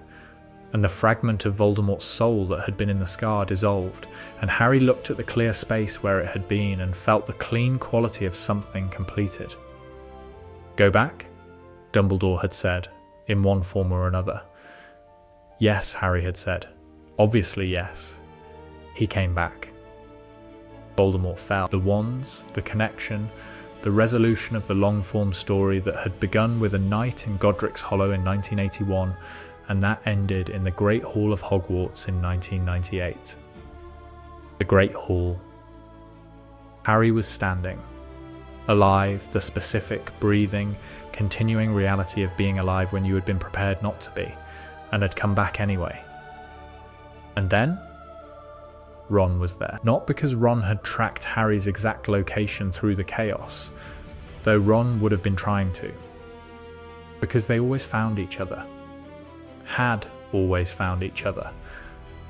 From the first summer in the garden when they were both small enough to get lost in the flower beds, and they had ended up in the same spot by the unconscious gravity of two people who oriented toward each other. "You're alive," Ron said. "Yes," Harry said. Ron grabbed him. The full force, complete, nothing held back version of the hug that Ron occasionally performed, and that was nothing like Molly's, but that was everything like Ron. The total physical commitment of someone who is not performing affection but simply doing it. Harry held on. "Don't do that again," Ron said into Harry's shoulder. "Which part?" Harry said. "The dying part." "I came back." "Don't do that again," Ron said. "All right," Harry said. "I'll try." Hermione arrived from the other direction. She held both of them. The three of them stood in the Great Hall and held on. Not dramatically, not with speeches, just the specific, living, breathing, continuing reality of three people who had been through everything together and who were all still there. Then, the Great Hall opened. The Weasley family came through. Fred was alive. He had been, in the chaos of the battle, in the wrong corridor at the wrong moment, had been knocked unconscious by a collapsing wall. He had been found in the rubble. He was alive. He would not know, for several hours after the battle, how close it had come, how the random violence of a collapsing wall had taken him to the edge and left him there. He would find out later. He would have the dreams about it for years. But he was alive. George found him first, and the sound that George made upon finding Fred was not a sound Harry had heard before and would never hear again. The specific, total, released sound of someone for whom the worst thing has turned out not to have happened. Molly found Harry. She crossed the hall. She had been moving through it, checking her children, counting them with the systematic urgency of Molly Weasley when children are in danger, and when her count came up complete, all of them, all 7 of hers, she stopped. In the middle of the hall, she stood and breathed. Then she found Harry. She came to him the way she had come to him on 100 smaller occasions, directly, without ceremony, with the full force of everything she had. She held him. She held him the way she had held him on the first night, as she had done every year since when he came home from Hogwarts, the way she would hold him every year going forward. There, she said. There now. The words from the first night. The words from every hard night since. Harry held on. "We're all right," he said. "Yes," she said. "We are, all of us," he said. "All of us," she said. They stood in the Great Hall in the morning of the day the war ended. Around them, the living and the dead and the ongoing business of a world beginning the long work of accounting for what had happened and what came next. Harry Potter, who had been brought to the Burrow at 4 a.m. by a man who loved his parents, who had grown up in the most loving household in the wizarding world, who had gone to war knowing exactly what he was fighting for. Harry Potter was standing, and his family was standing with him. After, the years of after, are the years the histories leave out. The histories write about the war, its arc, its cost, its ending. The after is quieter and harder and better than the during, and the after is where the life actually is. Harry moved back to the Burrow. Not permanently, he had a flat in London eventually, and then a house, and then the house where he and Ginny, no, not Ginny, that's not what happened here, and this is worth being precise about. Harry and Ginny grew up together as something too close to siblings for what happened between Harry and Ginny in canon to happen here. They had a conversation about it once, when they were 18, with the frank intimacy of two people who know each other completely, and who are capable of having the honest version of a difficult conversation. "There's a version of us," Ginny said, "in a different story." "What version?" Harry said. "The romantic one," Ginny said. She said it without embarrassment. "I know, I think about it sometimes. In another story, where you came to us at 11 instead of at 15 months, I might have. But in this one," Harry said. "In this one, you're my brother," Ginny said. "Not technically." "But?" "Completely," Harry said. "Yes," Ginny said. Completely. They were quiet for a moment. The garden was around them, the summer evening, the Burrow above and behind, with the kitchen light warm in the window. "Are you all right with that?" Harry said. "I'm more than all right with that," Ginny said. "I have a brother, a real one. I was the youngest, and I had 6 brothers, and then I had 7, and the 7th is you." She looked at him. "That's not a consolation prize, that's specifically what I want." "Good," Harry said. "Yes," she said, "it is." Ginny married Dean Thomas, eventually, after a long relationship that began at Hogwarts and that had the unhurried quality of two people who were right for each other and who knew it and who were not in a rush. Harry was at the wedding. He cried. He was not embarrassed about this.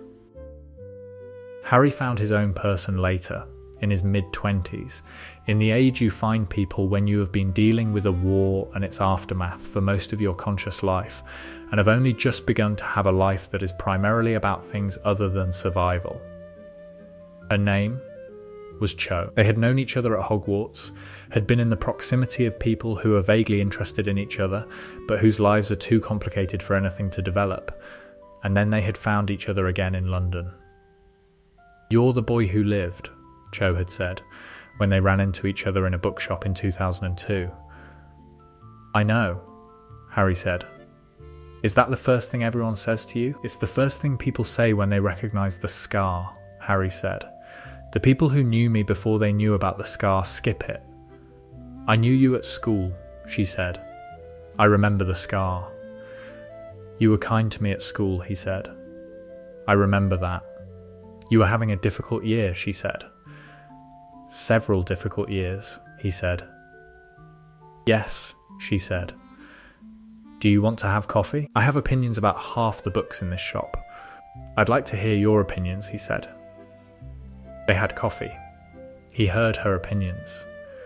They argued about 2 of them, agreed about 4, and arrived at a position of mutual interest that led to more coffee and eventually to the gradual building of a life together. He brought her to the Burrow for Sunday dinner in December of 2002. This was the moment of official membership, the specific ritual through which the Weasley family integrated people. Sunday dinner at the Burrow with everyone present. Cho arrived in the state of someone who has been told about the Burrow but who is experiencing it for the first time and who is recalibrating several assumptions. She started. I know, Harry said. The ceiling the extension charm has been holding for 40 years, Harry said. It's fine. Are those gnomes in the garden? They've been there my whole life, Harry said. They're seasonal. Molly received Cho with the comprehensive warmth that Molly deployed when she had already decided someone was going to be part of things. The decision had been made, Harry knew, in the moment he told Molly he was bringing someone. The warmth was the execution of a decision already complete. Come in, Molly said. I've made too much food, obviously, come in. Obviously, Harry said. The obviously is unnecessary, Molly said. I was agreeing with you, Harry said. Don't be clever, Molly said. You taught me to be clever, Harry said. I taught you to be sensible, Molly said. Being clever was an independent development. Cho was watching this exchange with the expression of someone observing a dance they don't know, but that is clearly very well practiced. Does it always go like this? She asked Harry quietly. Always, Harry said. And this is your family, she said. Yes, he said. She smiled, not the polite smile, the real one, the slightly overwhelmed one, the smile of someone who is encountering something they didn't know they were looking for. Good, she said. Ron and Hermione. The story of Ron and Hermione is the story of 2 people who became each other's family in exactly the way that the Weasleys made everything family, gradually, completely, without a specific moment, but with an accumulation of specific moments that made the final picture inevitable.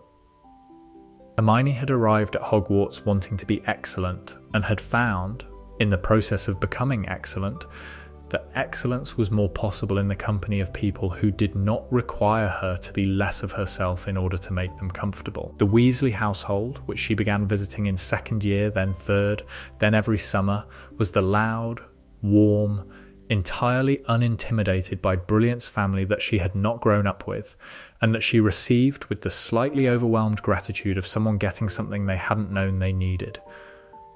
Molly adopted her. Not formally. In the Molly way, with sweaters and excessive food and the comprehensive attention of someone who had noted that Hermione Granger was important to her children and had therefore decided that Hermione Granger was important to her. You don't have to, Hermione said, the first time Molly sent her a Weasley sweater. Of course I don't have to, Molly said. I wanted to. Hermione looked at the sweater, at the H on the front, at the specific, slightly too long sleeves that were characteristic of Molly's sweaters, because Molly knitted with optimism about future growth. Thank you, she said. Don't mention it, Molly said. Put it on, it's cold. Hermione put it on. She wore it for the rest of the day in the Burrow kitchen, helping with the preparation of Sunday dinner, which was itself a thing she had started doing because she had noticed that the preparation of Sunday dinner went better with more hands, and had offered her hands and had found that the offering was immediately and completely accepted. She and Ron had always been in a specific, complicated orbit around each other, the orbit of 2 people who are fundamentally different in ways that produce both friction and complementarity, who irritate each other and who could not manage without each other. This orbit became something else eventually. Harry watched it happen from the comfortable position of someone who had been watching Ron from birth and who could see what Ron was feeling before Ron could see it himself. He said nothing. It was not his territory. He waited. Ron and Hermione had their own conversation, in their own time, in their own way. When it was done, Ron came to find Harry. "Hermione," Ron said. "Yes," Harry said. I know," Harry said. "How long did you know?" "Since 4th year, approximately," Harry said. "When you were miserable about her going to the Yule Ball with Crumb in a way that was specifically, obviously not just about house rivalry." Ron was quiet for a moment. "You could have said something." "It wasn't mine to say," Harry said. "That's very," Ron paused. "What?" "Mature," Ron said. "For you, I've been working on mature," Harry said. "I had to consciously develop it. The baseline Weasley response to things is more immediate." "The baseline Weasley response to most things is correct," Ron said. "Yes," Harry said. "But sometimes waiting is also correct." Ron sat down across from Harry. They were in the garden, in the long summer evening, with the Burrow behind them and the sky going from blue to something more orange and the gnomes in the flower beds going about their gnome business. "I'm scared," Ron said. "I know," Harry said. "What if it changes things? What if it goes badly? And then it goes badly," Harry said. "And you deal with it.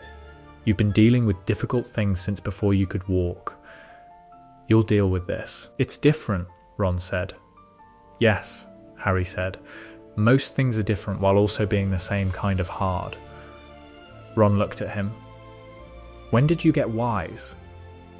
"I am not wise," Harry said. "I just pay attention." "Same thing," Ron said. They sat together in the garden. Around them, the evening continued its business. Somewhere in the Burrow, Molly was making something that smelled excellent. Ginny was at the back of the garden arguing with Fred about something. George was in the kitchen with Arthur, and the sounds of this combination, George's voice and a periodic magical alarm, were audible from where they sat. "I have a good life," Ron said after a while. "Yes," Harry said. "You do." "We do," Ron said.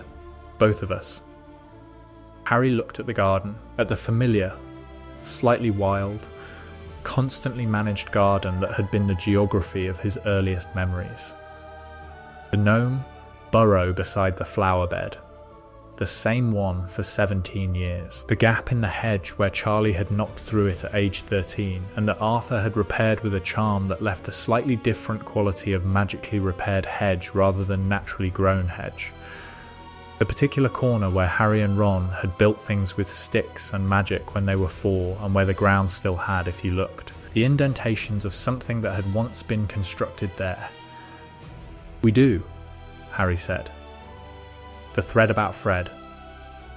Fred lived. This is the thing that the battle could have taken and didn't. And for years afterward, for a long time, for longer than he would admit, Fred carried the strange weight of having been close to the thing that didn't happen. He told Harry about it eventually. They were 23. Fred and George's shop was thriving. Fred was, by most measures, the same person he had always been. The louder one, the more extroverted one, the one whose jokes arrived before his sentences. But sometimes he went quiet, and Harry, who had grown up alongside Fred and who knew all his qualities, knew that the quiet was the quiet of someone who was thinking about the wall. The wall, Fred said, on an evening when Harry had simply sat beside him and waited. "I know it sounds. I'm not traumatized about it. I survived.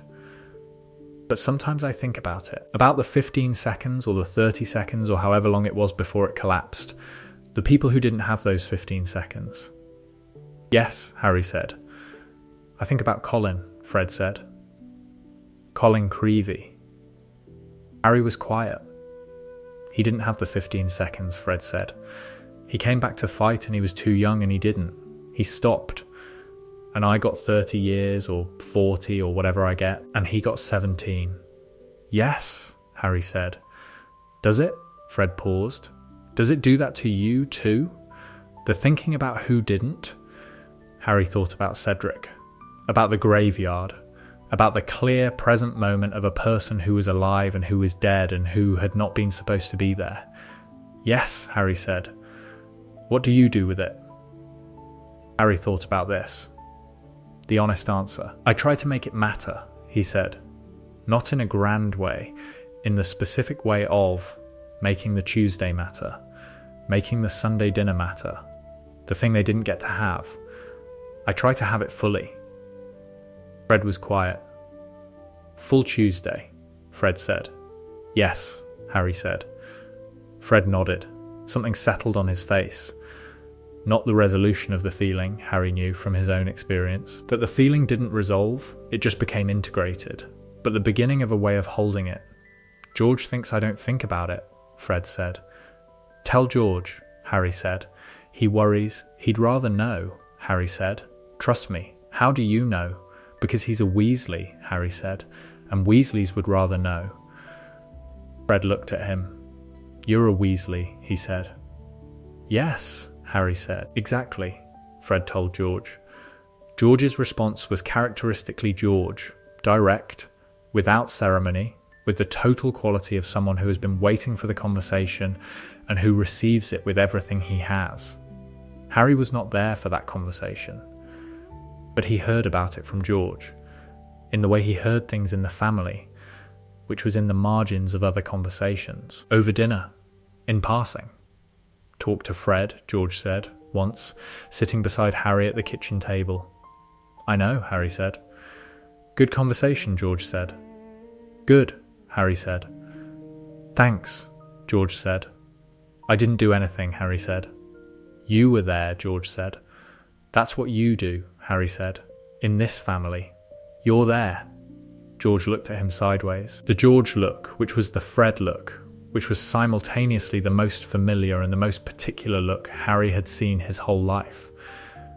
When did you get wise? George said. Ron asked me the same thing, Harry said. I'm not wise. I just pay attention. Same thing, George said. That's what Ron said, Harry said. We're a hive mind, George said. Have you not worked this out? Sirius. The thread about Sirius. Sirius was exonerated in 1998. The evidence that Molly had been trying to bring to light for 17 years was presented, finally, in a Visingamot hearing where Peter Pettigrew was produced, and where his confession, obtained through the sustained legal work of a ministry lawyer who had been quietly building the case for years, was placed on the record. Sirius came out of the legal proceedings into a world that owed him an enormous debt and that would spend years trying to figure out how to acknowledge it. He came out of the proceedings, and the first person he went to was the Burrow. Molly opened the door. He was standing in the garden with the slightly uncertain look of someone who has been out of the ordinary world for a long time and who is not sure how to re-enter it. Come in, Molly said. I wanted to, he started. Come in, she said. I'm cooking. He came in. He sat at the kitchen table while Molly moved around the kitchen. They did not speak for a while. Then I said I'd come back, Sirius said. Yes, Molly said. It took 17 years, Molly said. I know. And Harry is exactly as all right as I intended him to be when I took him from your arms, Molly said. Which is very. Sirius looked at his hands, at the kitchen, at the place that had been, in some functional sense, his child's home. You kept writing letters, Sirius said. For 2 years. I know you did. Someone at Azkaban told me once that there was a woman who kept writing letters to the administration asking for a trial. They didn't know who it was for. I worked it out. I should have tried harder, Molly said. You had 6 children and an infant, Sirius said. 7, Molly said. She said it simply, not pointedly, just correctly. Sirius looked at her. Thank you, he said. The real version, not the casual thanks. The one that contains 17 years and a 4 in the morning kitchen and a woman who said there now and meant it. Molly put down what she was holding. She looked at Sirius, at the man who had been James's best friend and who had been in prison for 17 years and who had arrived here with the slightly lost quality of someone encountering freedom after too long. "You're here now," she said. "That's what matters." "Is it enough?" he said. "After, it is always enough to arrive," Molly said. "The arriving is the thing. Everything after that is just more arriving." Sirius sat in the kitchen while Molly cooked. After a while, he started helping without being asked, the natural drift of someone who has been in this kitchen before and who finds the familiarity doing the work that intention would have had to do otherwise. Harry came later. He had been told Sirius was at the Burrow, and he arrived at the unhurried pace of someone who has been toward this moment for a long time and who doesn't need to rush at the end. He sat across from Sirius at the kitchen table. Molly moved around them. "You're exonerated," Harry said. "As of today," Sirius said. 17 years, Harry said. "Longer than you've been alive," Sirius said. Harry looked at him. At the face that was older than it should have been, that carried the markings of Azkaban in ways that prison always marks people, but that magical imprisonment marked more completely. At the eyes that were still, underneath it all, the eyes of someone who had loved his friends with the total unself-conscious investment of someone for whom love was not a careful transaction but simply what you did. "I've been thinking," Harry said, "about what to call you." Sirius looked at him. "What do you mean? I have a dad," Harry said. "Arthur. He's my dad. That's not available." He paused. "And you're not my dad. You're," he searched for the word, "you're the man who loved my parents and who brought me somewhere safe and who paid the price for it. You're the person who I've been writing letters to for 3 years and who has been writing back with the slightly formal quality of someone who is not sure how much latitude they have." "I wasn't sure," Sirius started. "You have all the latitude," Harry said. "I'm telling you that you have all the latitude. You're not my dad.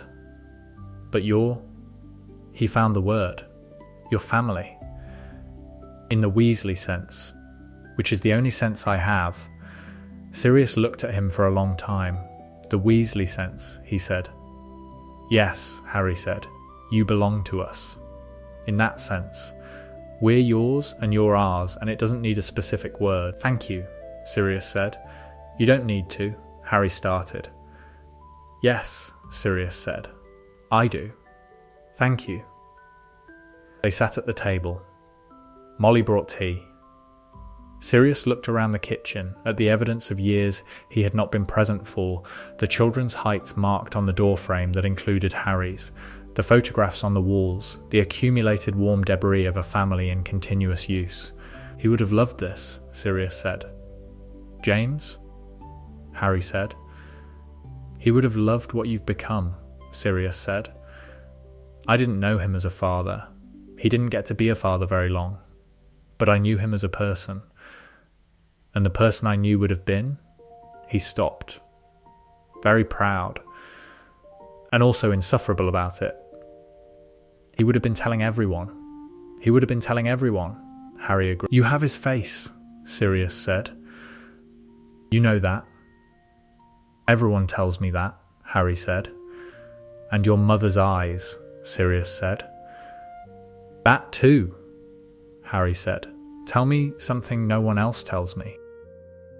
Sirius thought about it. "You have his laugh," he said. "Not the face laugh, the one underneath, the one when something surprises you. He had a specific thing that happened when something surprised him, where the laugh arrived before he decided to laugh. You have that." Harry was quiet. He had not known this. "Tell me more," he said. "About them. Both of them. Tell me things only you know." Sirius told him. They sat in the kitchen while the afternoon became evening and Molly started dinner, and the rest of the family arrived in the specific, overlapping, loud cascade that was the Weasley family arriving for dinner. And Sirius told Harry stories about James and Lily until the light was gone. The specific quality of Molly Weasley in her kitchen at the end of the war, 3 months after the Battle of Hogwarts. A Sunday in October. Everyone at the Burrow for dinner, which was the first Sunday dinner with everyone present since before the war had made Sunday dinners complicated. Molly stood in the kitchen and counted. 7 children. Bill and Fleur and their new baby.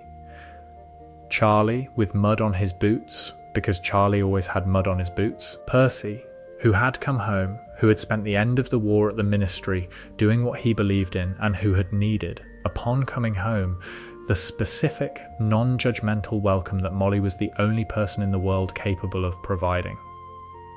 Fred and George, together, arguing about something, identical in the argument. Ron with Hermione, Ginny with Dean, and Harry at the kitchen table, helping Hermione with something, talking to Ron about something else simultaneously, with one ear tracking Fred and George's argument, and one eye on the garden where Arthur was showing Sirius how the denoming worked. 7 children. Harry was 7. Molly had not planned this. On the night of November 1st, 1981, she had not planned anything except the immediate next step, and the immediate next step had been hold the baby. And then the next step, and the next and the next, 17 years of next steps, each one not a plan, but a doing. She had not planned to raise Harry Potter. She had not planned to love him so completely that the loving felt like it had always been there, had always been the case, had been true before it was true. She had not planned any of it. She had done all of it anyway. That was the Molly Weasley method, the next step, and then the next, and then the next. She looked at her kitchen, full of people, full of noise and food and the accumulated warmth of a family that had been built one moment at a time, one morning at a time, one person at a time. Arthur came in from the garden. He saw her face. He came to her. "All right?" he said. "Yes," she said. "You're doing the thing where you count," he said. "I'm counting," she said. "Everyone's here," he said. "I know," she said. "I'm making sure I know." He put his arm around her. They stood in the kitchen doorway and looked at the room full of their family, all of it, all the people, all the Sunday dinner. "We did all right," Arthur said. "We did better than all right," Molly said. "Yes," he said. "We did." Harry looked up from the table, caught Molly's eye. The expression he gave her, not a smile exactly, just the look, the acknowledgement of being seen and of seeing back, was the expression she had given him, she thought, that first morning. There now. You're here. He was here. They all were. One last thing. The scene that contains the rest. Harry was 28. Aura, living in London with Cho, who was a spell researcher and who had opinions about every book in their flat, and who occasionally enchanted the windows to look like other windows for reasons that Harry found both baffling and delightful. He came to the Burrow on a Sunday. This was not unusual. He came most Sundays. He came because the Burrow was the Burrow. Because Sunday dinner at the Burrow was the loud, warm, overcrowded ritual that it had always been, because you didn't skip Sunday dinner if you could help it. He came through the back garden. The gnomes were doing their autumn territorial manoeuvres, which meant they were everywhere and enthusiastically getting underfoot, and Harry navigated around 2 of them with the ease of someone who had been denoming this garden since he could hold a gnome. The kitchen window was lit. He could hear, through it, the sounds of the dinner preparation, Molly's voice, Arthur's voice, the percussion of a kitchen in use.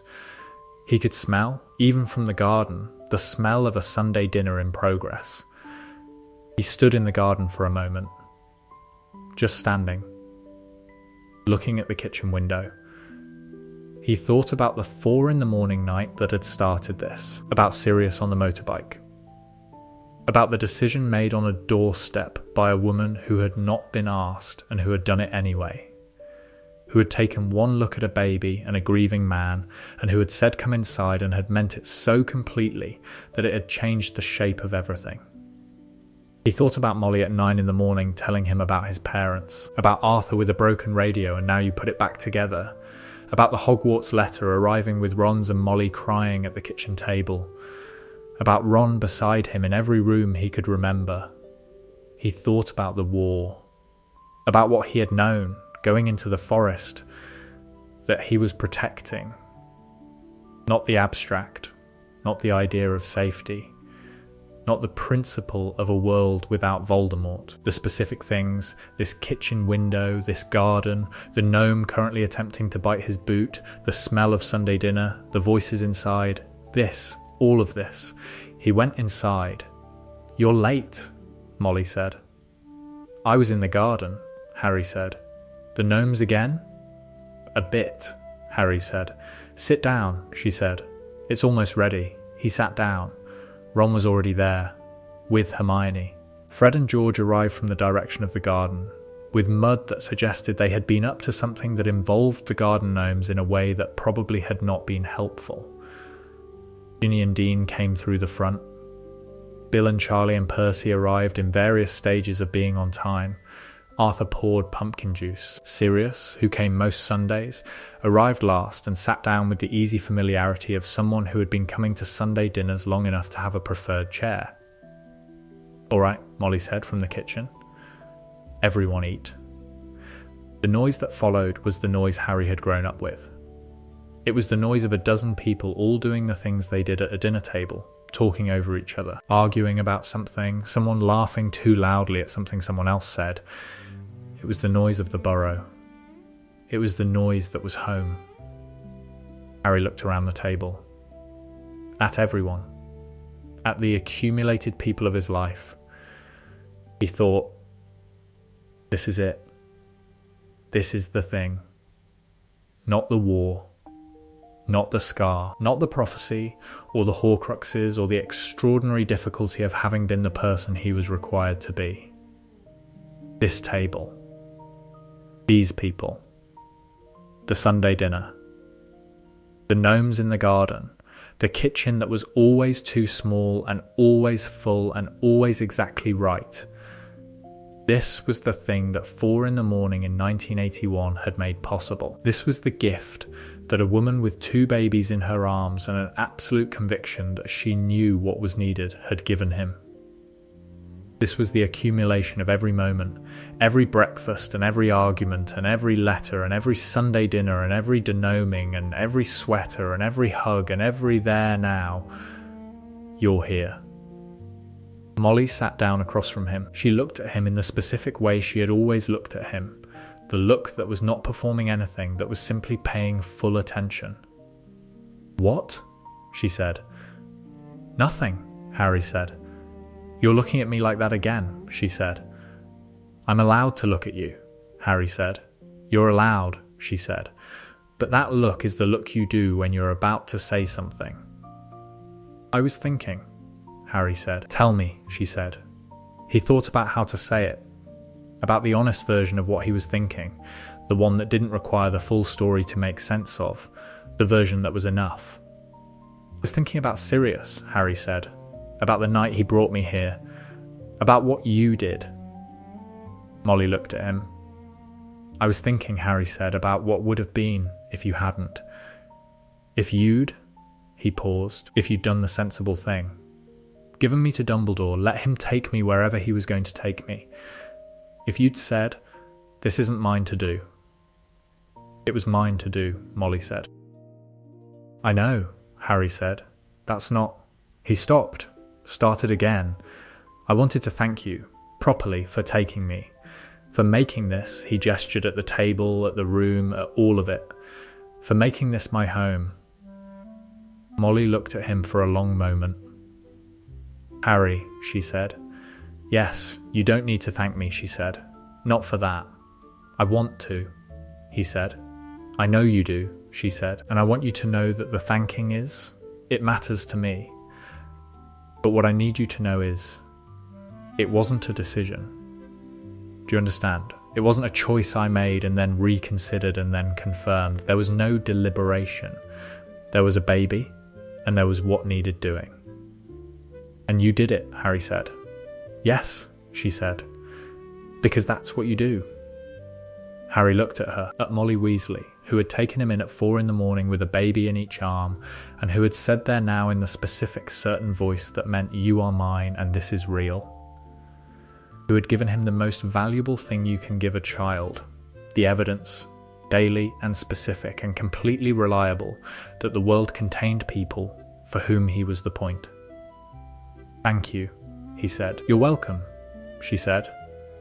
"Eat." He ate. Around them, the table was full of noise and food and the people who were his.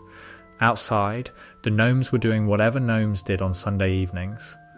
The kitchen was warm. Harry Potter, who had been brought to the Burrow at 4 a.m. in November of 1981, who had grown up in the most loving household in the wizarding world, who had gone to war knowing exactly what he was fighting for, who had come back from the forest because there were people to come back to. Harry Potter was here. He was home. That hadn't changed. There are more threads. The ones the story needs. The specific quality of Harry Potter's anger. He had it. He was not a mild person. Could not have been. Given the configuration of what had happened to him before he could remember it, and what he carried in the scar, and what the war required. He had his father's temper in the specific sense that James Potter's temper was documented, quick, hot, total in the moment, and then done. James had learned to manage it. Harry was still learning. The place it came out most often was injustice, not general injustice. Harry had too much of his mother's systematic quality to waste energy on every expression of injustice in a world that contained an enormous quantity of it. But specific injustice, directed at people he loved, or at systems that hurt people who couldn't push back. Sirius's wrongful imprisonment was the first of these. He had been told about it at age 8, and had spent several years in the simmer of someone who knows something wrong has happened, and who is too young to do anything about it. When he was older, he had accompanied Molly's letter-writing campaigns with his own letters, which were phrased more bluntly than Molly's, which produced more immediate reactions from recipients, sometimes positive, occasionally not, and which Molly reviewed before they were sent with the expression of someone who is slightly concerned about the tone but who cannot argue with the content. "This one," Molly said, "about a letter to the head of the Department of Magical Law Enforcement, is going to make an enemy." "Good," Harry said. "Harry, making an enemy of someone who is complicit in an unjust imprisonment seems appropriate," Harry said. "You're 12, Molly said. "The argument is still correct," Harry said. Molly had looked at the letter, then at Harry, then she had rewritten the last paragraph with Harry watching into something that made the same argument with the devastating precision of someone who had been running a household on a tight budget for 20 years and who knew that the most efficient path to a result was not the loudest one, but the most accurate one. "Better?" she said. Harry read the revised paragraph. "Yes," he said. "More effective. But I still want to send mine too." "You'll send mine," Molly said. "Then I'll write a second letter of my own. You'll send mine," Molly said. "And in 10 years, when you're old enough to make your own enemies, you can make all the enemies you like." Harry sent Molly's letter. In 10 years, he made his own enemies. This was, as predicted, fine, the Weasley twins and Harry. Fred and George had known Harry longer than anyone, barring Ron and Ginny. They had been 3 years old when he arrived, which was old enough to understand that a baby had joined the household, and to form opinions about this baby that were immediately and completely positive. Their relationship with Harry had a quality that their relationship with Ron did not, which was the quality of a relationship with someone who was sufficiently younger to require a different approach. Not protective exactly. Fred and George's approach to protection was always more about removing threats than shielding people, but attentive. They paid attention to Harry in the specific way They paid attention to things they found interesting. And they found Harry interesting because Harry, even as a young child, had the quality of being present in a situation in a way that made the situation more interesting than it had been before. He was a good co-conspirator. This was the primary assessment Fred and George made of Harry around age 4 when the first joint operation. The biscuit acquisition that they had named Operation Necessary Biscuits was successfully executed with Harry as a lookout. Harry had not understood that he was a lookout at the time. He had understood that Fred and George wanted him to stand in a specific spot and make a noise if anyone came, which he had done, which had worked. "You're good at this," Fred told him afterward, presenting him with a biscuit. "At what?" Harry said. "The position," George said. "What position?" Harry said. "Holding the position," Fred said, "while we do the thing." "What thing?" Harry said. "The necessary thing," George said. "The biscuit thing," Harry said. "Among others," Fred said. This established a collaboration that lasted 30 years and that produced, over those years, a number of operations ranging from biscuit acquisition to the development of what became the foundational products of Weasley's Wizard Wheezes to the specific, sustained practical joke that had been played on Percy every April 1st for a decade running. Harry's contribution was always the same.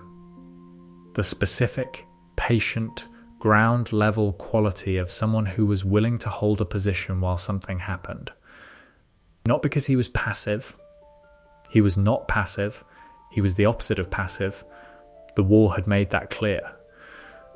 But because he understood, from the Burrow, from Arthur's lessons with broken radios, that some mechanisms required someone to hold a specific position while the mechanism worked. Fred told him, once, that this quality had saved them in the Hogwarts years. "You were the one," Fred said, "who kept watch while we were developing the things that needed developing. Not because you were told to, because you understood why it was necessary." "The necessity was the point," Harry said. "Exactly," Fred said. "Also the biscuits," Harry said. "The biscuits were the beginning," Fred said. "The necessity was the principle." George was nodding. "We built a business on that principle," he said. "On biscuits?" Harry said. "On necessary things," George said. "On the principle that some things need doing regardless of whether the institution has authorized them." "That's," Harry paused. "That's Gryffindor logic, actually, obviously," Fred said. "We were in Gryffindor," George said. "We're very on brand," Fred said. "For the house," George said. Harry looked at them, at the twin faces that were so familiar they were part of his internal landscape, the first faces he had catalogued along with Ron's and Ginny's, the faces of his earliest memory. "I love you both," he said. "This is an embarrassingly sincere thing to say, and I'm going to say it anyway." Fred looked at George.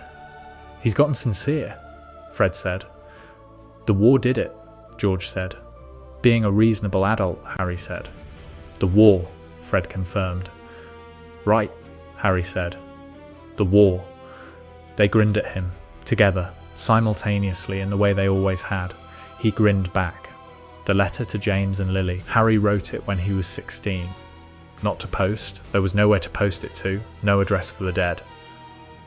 He wrote it because Molly had told him, when he was small and struggling to explain a feeling to her that he didn't have words for, that sometimes the writing was the point even if there was nowhere to send it. He wrote, "Dear Mum and Dad, I don't know what you would have been like. I know what I've been told, I know the stories, Molly's stories and Arthur's stories and Sirius's stories and the photograph on the mantelpiece and what I understand about you from who I am. But I don't know what it would have been like to grow up with you. I know what it was like to grow up with Molly and Arthur. That's what I have. It was very good. I want you to know that I know it was good. I'm not writing this because I'm sad about what I didn't have. I'm writing it because I wanted to tell you what I did have, in case you could somehow know. I had a family. A real one. 7 siblings, which is too many and exactly right. A mum who told me everything and who made everything manageable. A dad who taught me how things worked. A house that was always too loud and never big enough, and that smelled like cooking and magic, and the evidence of people who lived their whole lives in one place. I had Ron. I don't know if you'd understand what Ron is in my life. He's my brother.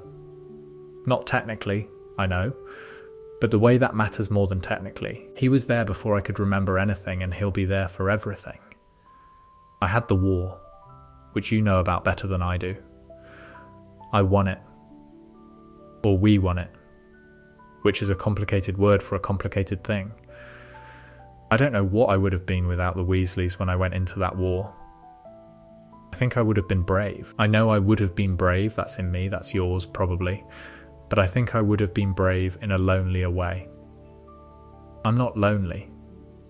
I want you to know that specifically whatever happened that night, and whatever I missed, and whatever the scar means, and whatever the prophecy was for, I am not lonely. I was loved from the beginning. Molly made sure of it. I think about you, not grief exactly, I didn't know you, but with something like gratitude. You gave me everything I am, and everything I am has been made into something by the people who received it. I am your child, and I am also theirs, which is not a contradiction. I thought you should know. Love, Harry, he put it in the drawer with the other letters he kept. The important ones. He had never shown it to anyone. He might, eventually, or he might keep it in the drawer. Both were fine. The conversation about the blood. Harry was 25 when Ron brought it up. Directly in the way Ron brought up things he'd been thinking about for a while, without preamble, over dinner, because Ron had decided that the preamble was less efficient than the thing itself. "Are we brothers?" Ron said. Harry looked at him. "What do you mean?" "I mean, technically we're not," Ron said. "You know that. I know that. But I think about it sometimes, the word for it. What we are." Harry thought about this. He had thought about it too occasionally, in the way you think about things that are true but that resist categorization. "We're family," Harry said. "That's broad," Ron said. "Yes," Harry said. "I mean specifically we're brothers in the way that matters," Harry said, which is the only sense of the word I've ever used. Ron was quiet for a moment. "I want to make it official," he said. Harry looked at him. "What do you mean?" "I mean," Ron said, "that there's a wizarding thing, an adoption thing. You can formally adopt an adult, apparently, if both parties and the existing parents all consent. I looked it up." "Ron, Mum would say yes," Ron said. "Obviously, Dad would say yes, obviously. I'm asking," he paused. "I'm asking what you want. Not what makes sense, not what's practical. What you want." Harry looked at his brother across the table, at the face he had known literally from his first memories, at the person who had been beside him in every room, who carried more knowledge of him than anyone. "Potter Weasley?" Harry said. "If you want," Ron said. "Or just Weasley. Or just Potter.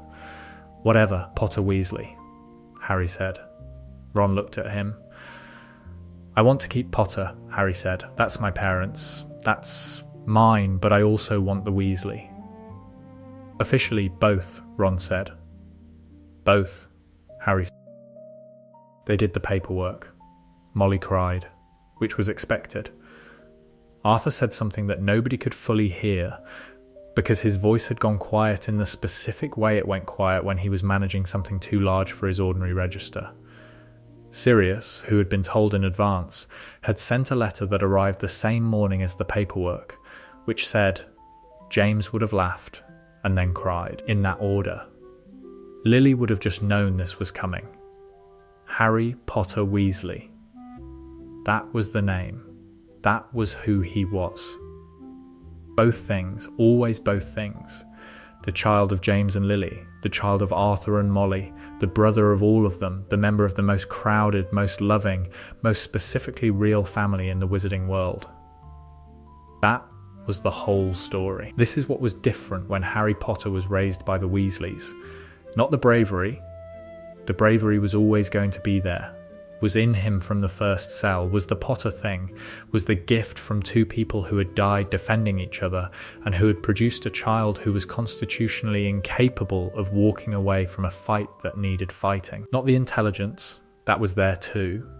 The Evans thing, the Lily thing, the systematic quality of a mind that read situations before entering them and that arrived at conclusions through evidence rather than instinct. What was different was the baseline, the lived knowledge of what home felt like, what it smelled like, what it sounded like at 6 in the morning when the kitchen was just starting, and what it sounded like at midnight when the house was quiet. The knowledge you only get from having been somewhere for 17 years and from never having doubted that somewhere was yours. In another story, the one that could have been, the one that was almost was, Harry Potter grew up knowing deprivation, knowing what it felt like to want something and not have it, to be in a house that did not claim you, to carry the weight of your own existence without help. That Harry was brave, was real, was extraordinary in ways that cannot be diminished by knowing that someone else got more. This Harry had more. And what more produced in him was not gratitude exactly, though he felt gratitude, and not ease exactly, though he had ease in ways the other Harry didn't. What it produced was this, he knew, bone deep, specific and unambiguous, what the war was for. Not the abstract, not freedom as a principle. The kitchen, the gnomes, the sweaters, the biscuits, the Sunday dinner, the letters and the pumpkin juice and the too small house with the kitchen that was the centre of everything. He fought for all of it. He went into the forest for all of it. He came back for all of it. And all of it was there when he came back. The kitchen light warm in the window, the family inside, the gnomes doing their autumn territorial manoeuvres, everything in its right place, everything there, right where it was. One more thread. The one that goes back to the beginning. November 1st, 1981, the morning after. Dumbledore left at dawn. Molly and Arthur stood in the kitchen with 2 babies, Ginny asleep in the bouncing chair, Harry asleep in the cauldron full of blankets, and the quality of a morning that had begun as a terrible night and that was going to require very shortly the management of 6 children and the processing of a grief that had no good time to be processed in.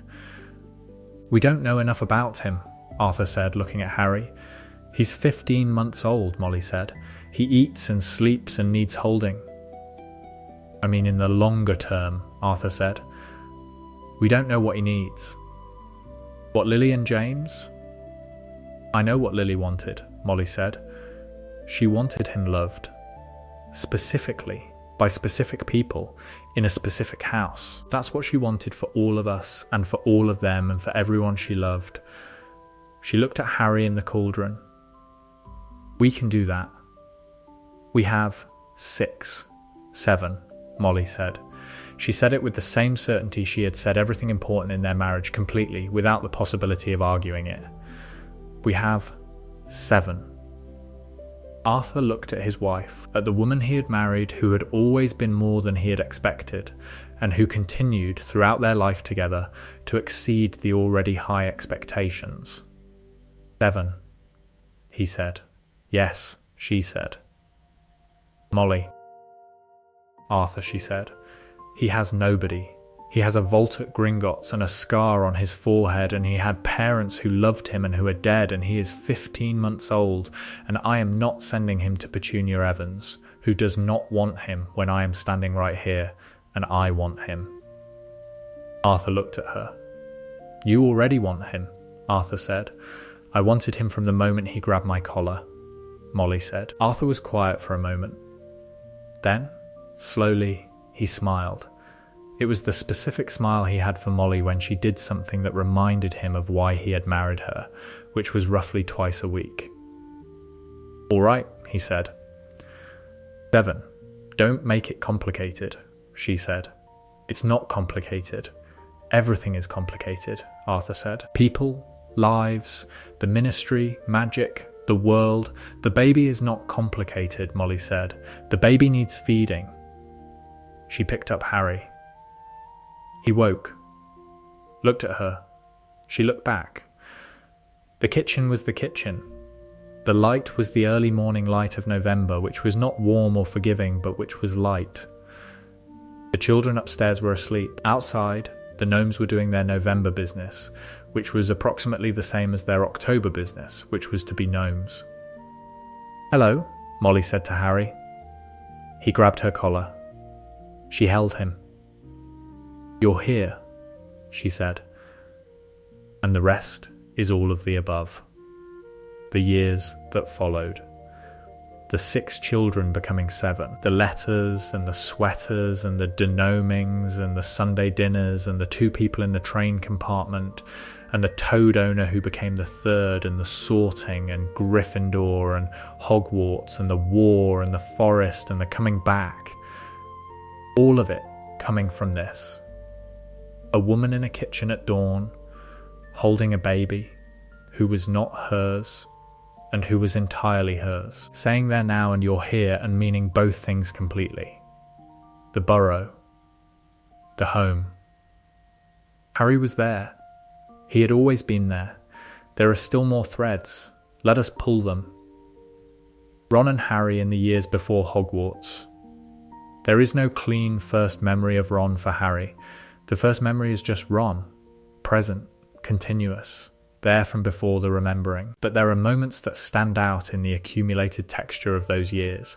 Moments that the adult Harry would return to when he thought about who he was and where he came from. The Garden Gnome year. They were 4. The Burrow's gnome problem had reached what Molly described as a critical threshold, and Arthur had organised a full family denoming, which was the first time Harry and Ron had been given the gnome-sized task of removing the gnomes from the section of the garden nearest the back fence. The technique, grab, spin, throw, the throwing, was the art. Gnomes were flung as far as possible, over the fence if achievable, to land in the adjacent field where they would eventually find their way back, because gnomes always found their way back, but where the process of finding their way back would at least give the garden some weeks of relative quiet. Ron's technique was superior. He had been practicing since he could walk, had the focused competence of someone for whom gnome spinning was a birthright. Harry's technique was newer, but he was a natural at spinning things. The same physical quality that would later make him the best seeker Gryffindor had had in years, and he quickly got the hang of it. They denomed together for an hour, with Fred and George on the far side of the garden. The garden rang with gnome complaint, and the competitive satisfaction of 2 small boys having a throwing contest that neither of them admitted was a throwing contest. "That one went farther," Harry said. "Mine was bigger," Ron said. "Bigger's harder," Harry said. "Bigger means more to throw," Ron said. "More weight." "That's not how, Harry," Ron said. "I'm 5 months older than you." "4 months," Harry said. "9, Ron said. "That's not," Harry said. "Mum," Ron called. Harry says 4 months. "Molly, from the other end of the garden, March to July is 4 months. "Thank you," Harry said. "But Harry arrived in November," Ron said. "So from March to November is 8 months." "That's not how age works," Harry said. "The point," Ron said, "is that I'm older." "The point," Harry said, "is that my gnome went farther." This was representative. This was everything. Percy Weasley and Harry. Percy's relationship with Harry was the most formal of the sibling relationships, which was characteristic of Percy's relationship with most things, and which was also specific to the particular dynamic between Percy's scrupulous fair-mindedness and Harry's specific notoriety. Percy had made a decision, somewhere in Harry's early childhood, that he was not going to treat Harry differently because of the scar or the story.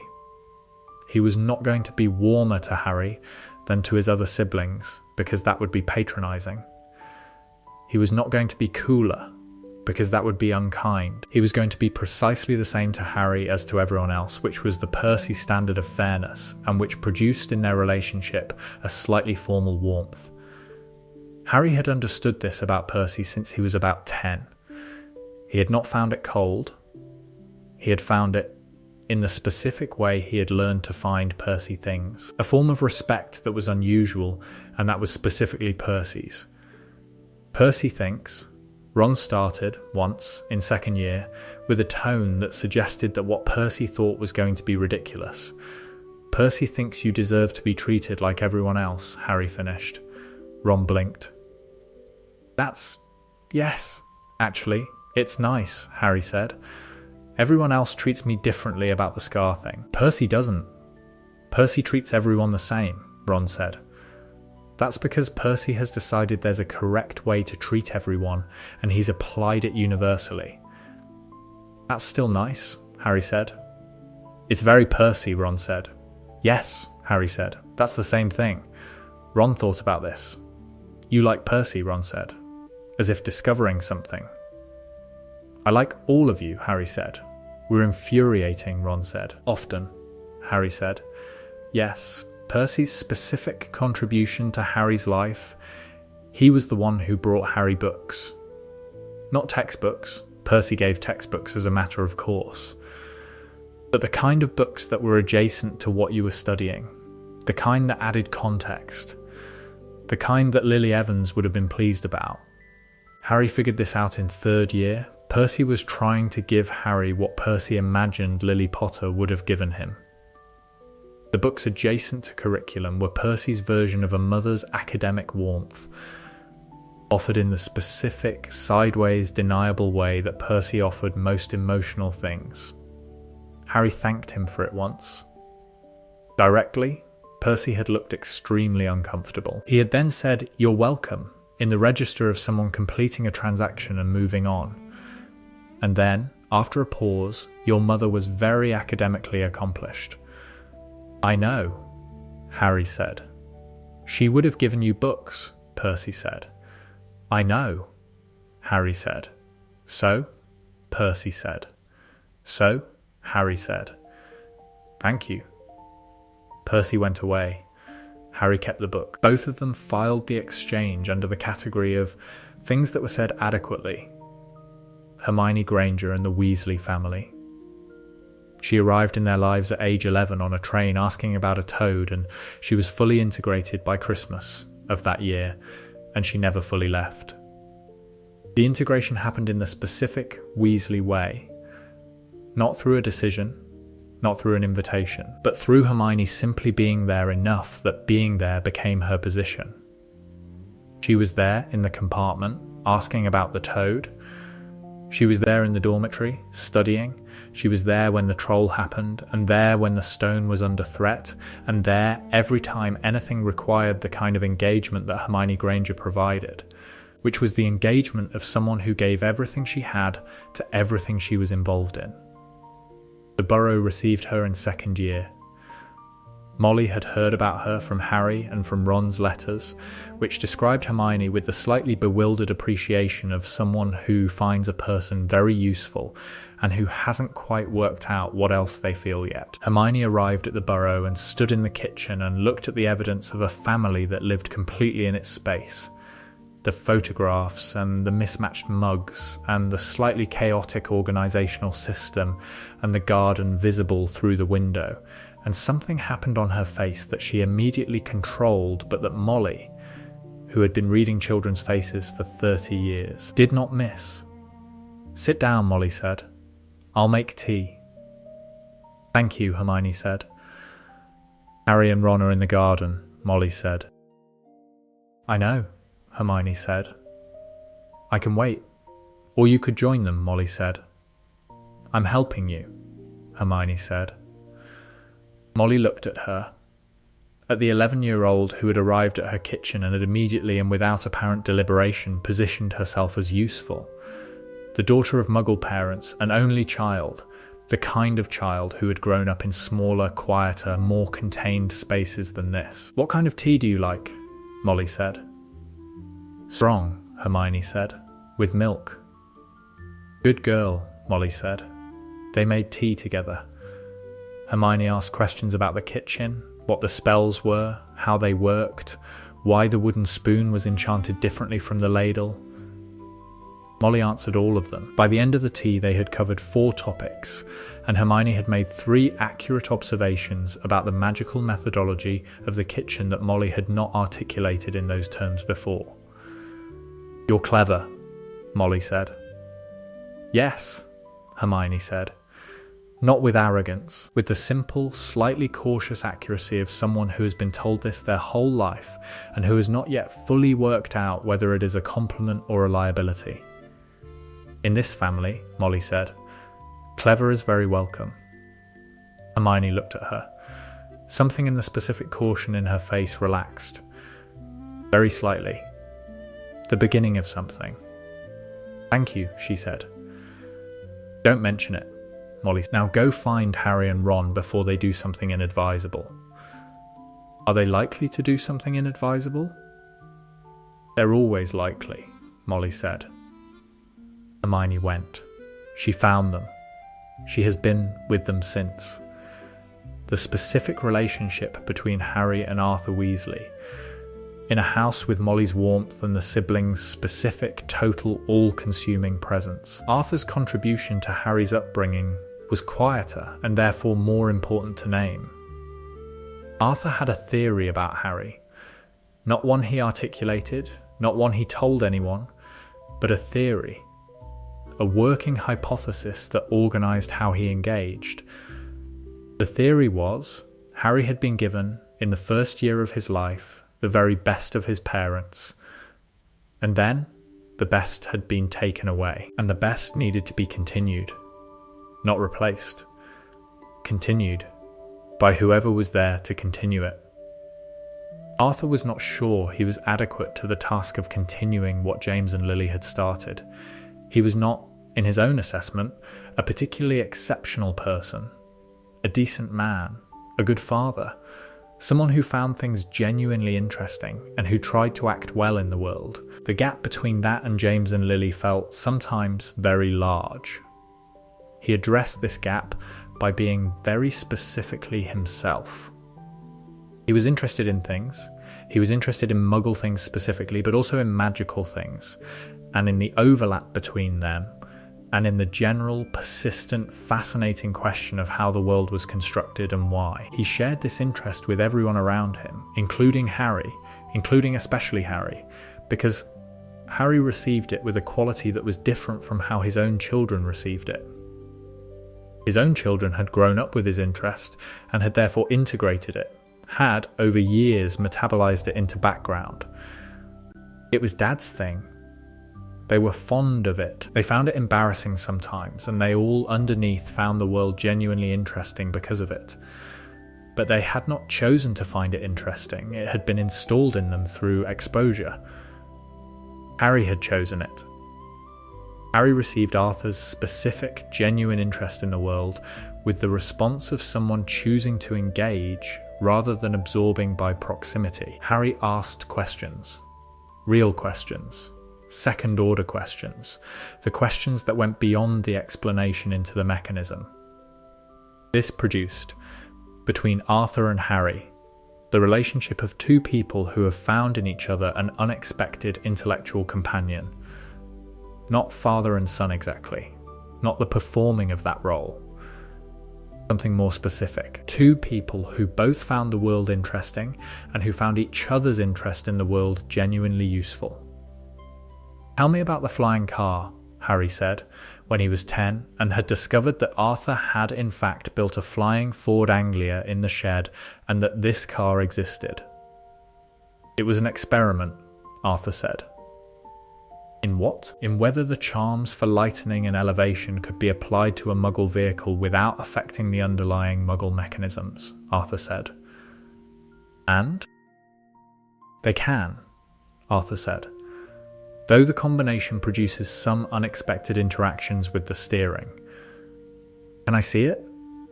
Your mother doesn't know about it, Arthur said. I know, Harry said. Can I see it?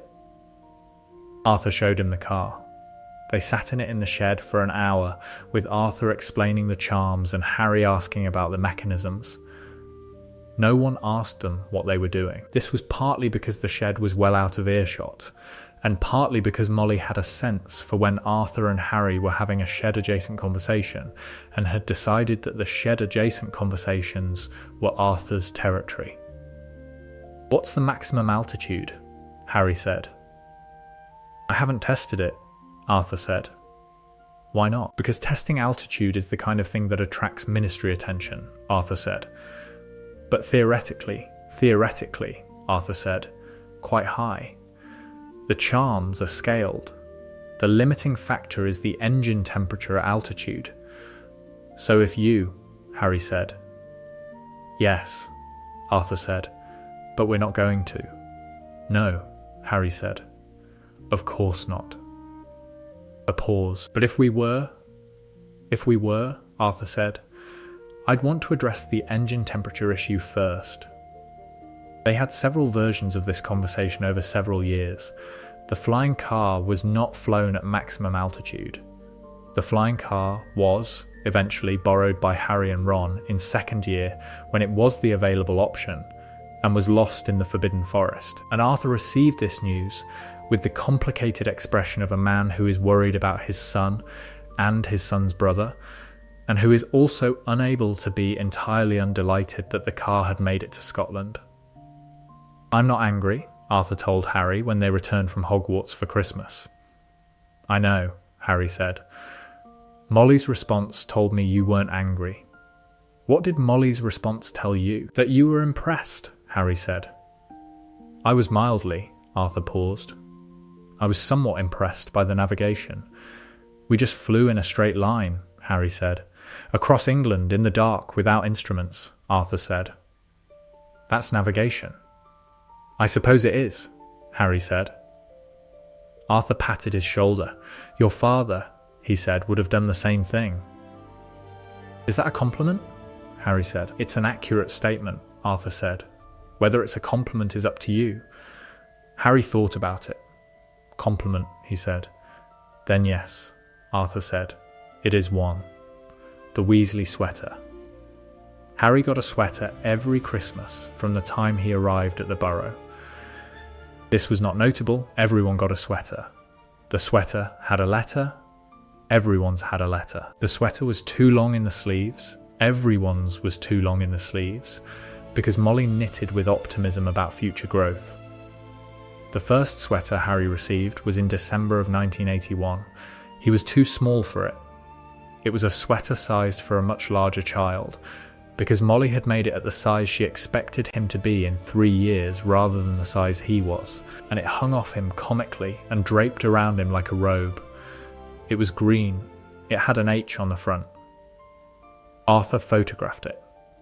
The photograph sat on the mantelpiece for 40 years, Harry in the giant green sweater with the H, 8 months into his first year at the Burrow, with his eyes wide and his expression the expression of someone working out what is being asked of them. Molly kept knitting him sweaters. Every Christmas. The first several were too big. Eventually they fit. Then, as he got older and she was still sizing optimistically, they were tight. He wore them anyway. He wore them until the wool wore out. He asked for replacements when they did.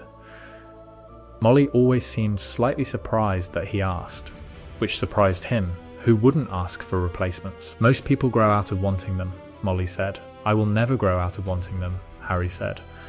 They're just wool, she said. They're my sweater, he said, with my initial on it. That's not just wool.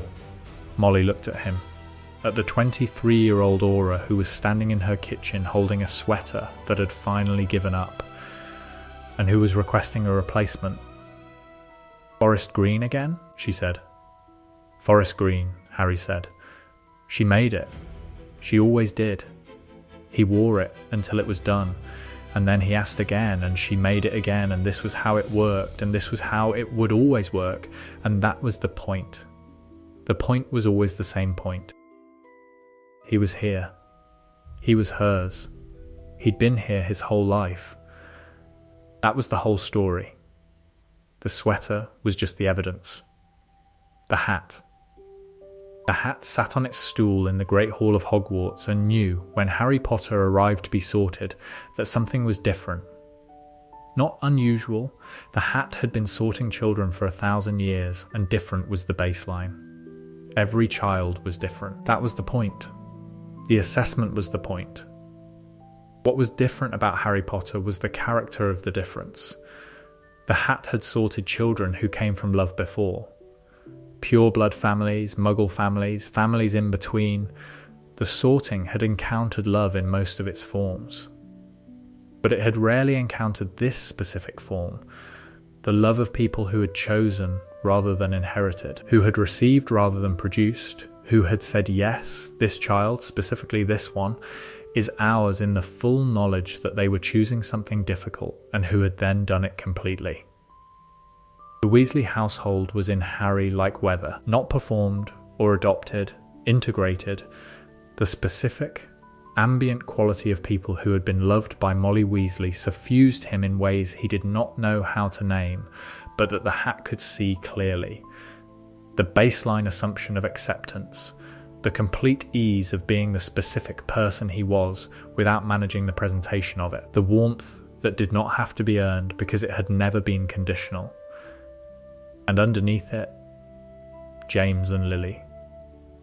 The hat recognized them, had sorted them 30 years ago, both of them in the same September, finding different expressions of the same essential quality. The courage that was in Harry before the Weasleys got to him, the courage that had already been placed there in the first 15 months by people who had faced the worst possible thing and had still, in the middle of it, chosen love over survival. 2 inheritances in one child. The courage of people who chose love over survival, and the baseline of people who had given him the knowledge that love survives. Gryffindor, the hat said, and meant it the way it had only rarely meant a sorting in 1,000 years, as a recognition of what was already there rather than a placement of what could be. Gryffindor. The hall applauded. Harry walked to the table with the ease of someone walking towards something they already know. The hat sat on its stool and thought about the story of the November night and the kitchen and the 4 a.m. decision that had made the rest possible. It had been 1,000 years, and it had never entirely grown used to the fact that the largest things sometimes came from the smallest moments. A woman who said, "Come inside." A baby who grabbed a collar. The rest was history. The rest was all the above.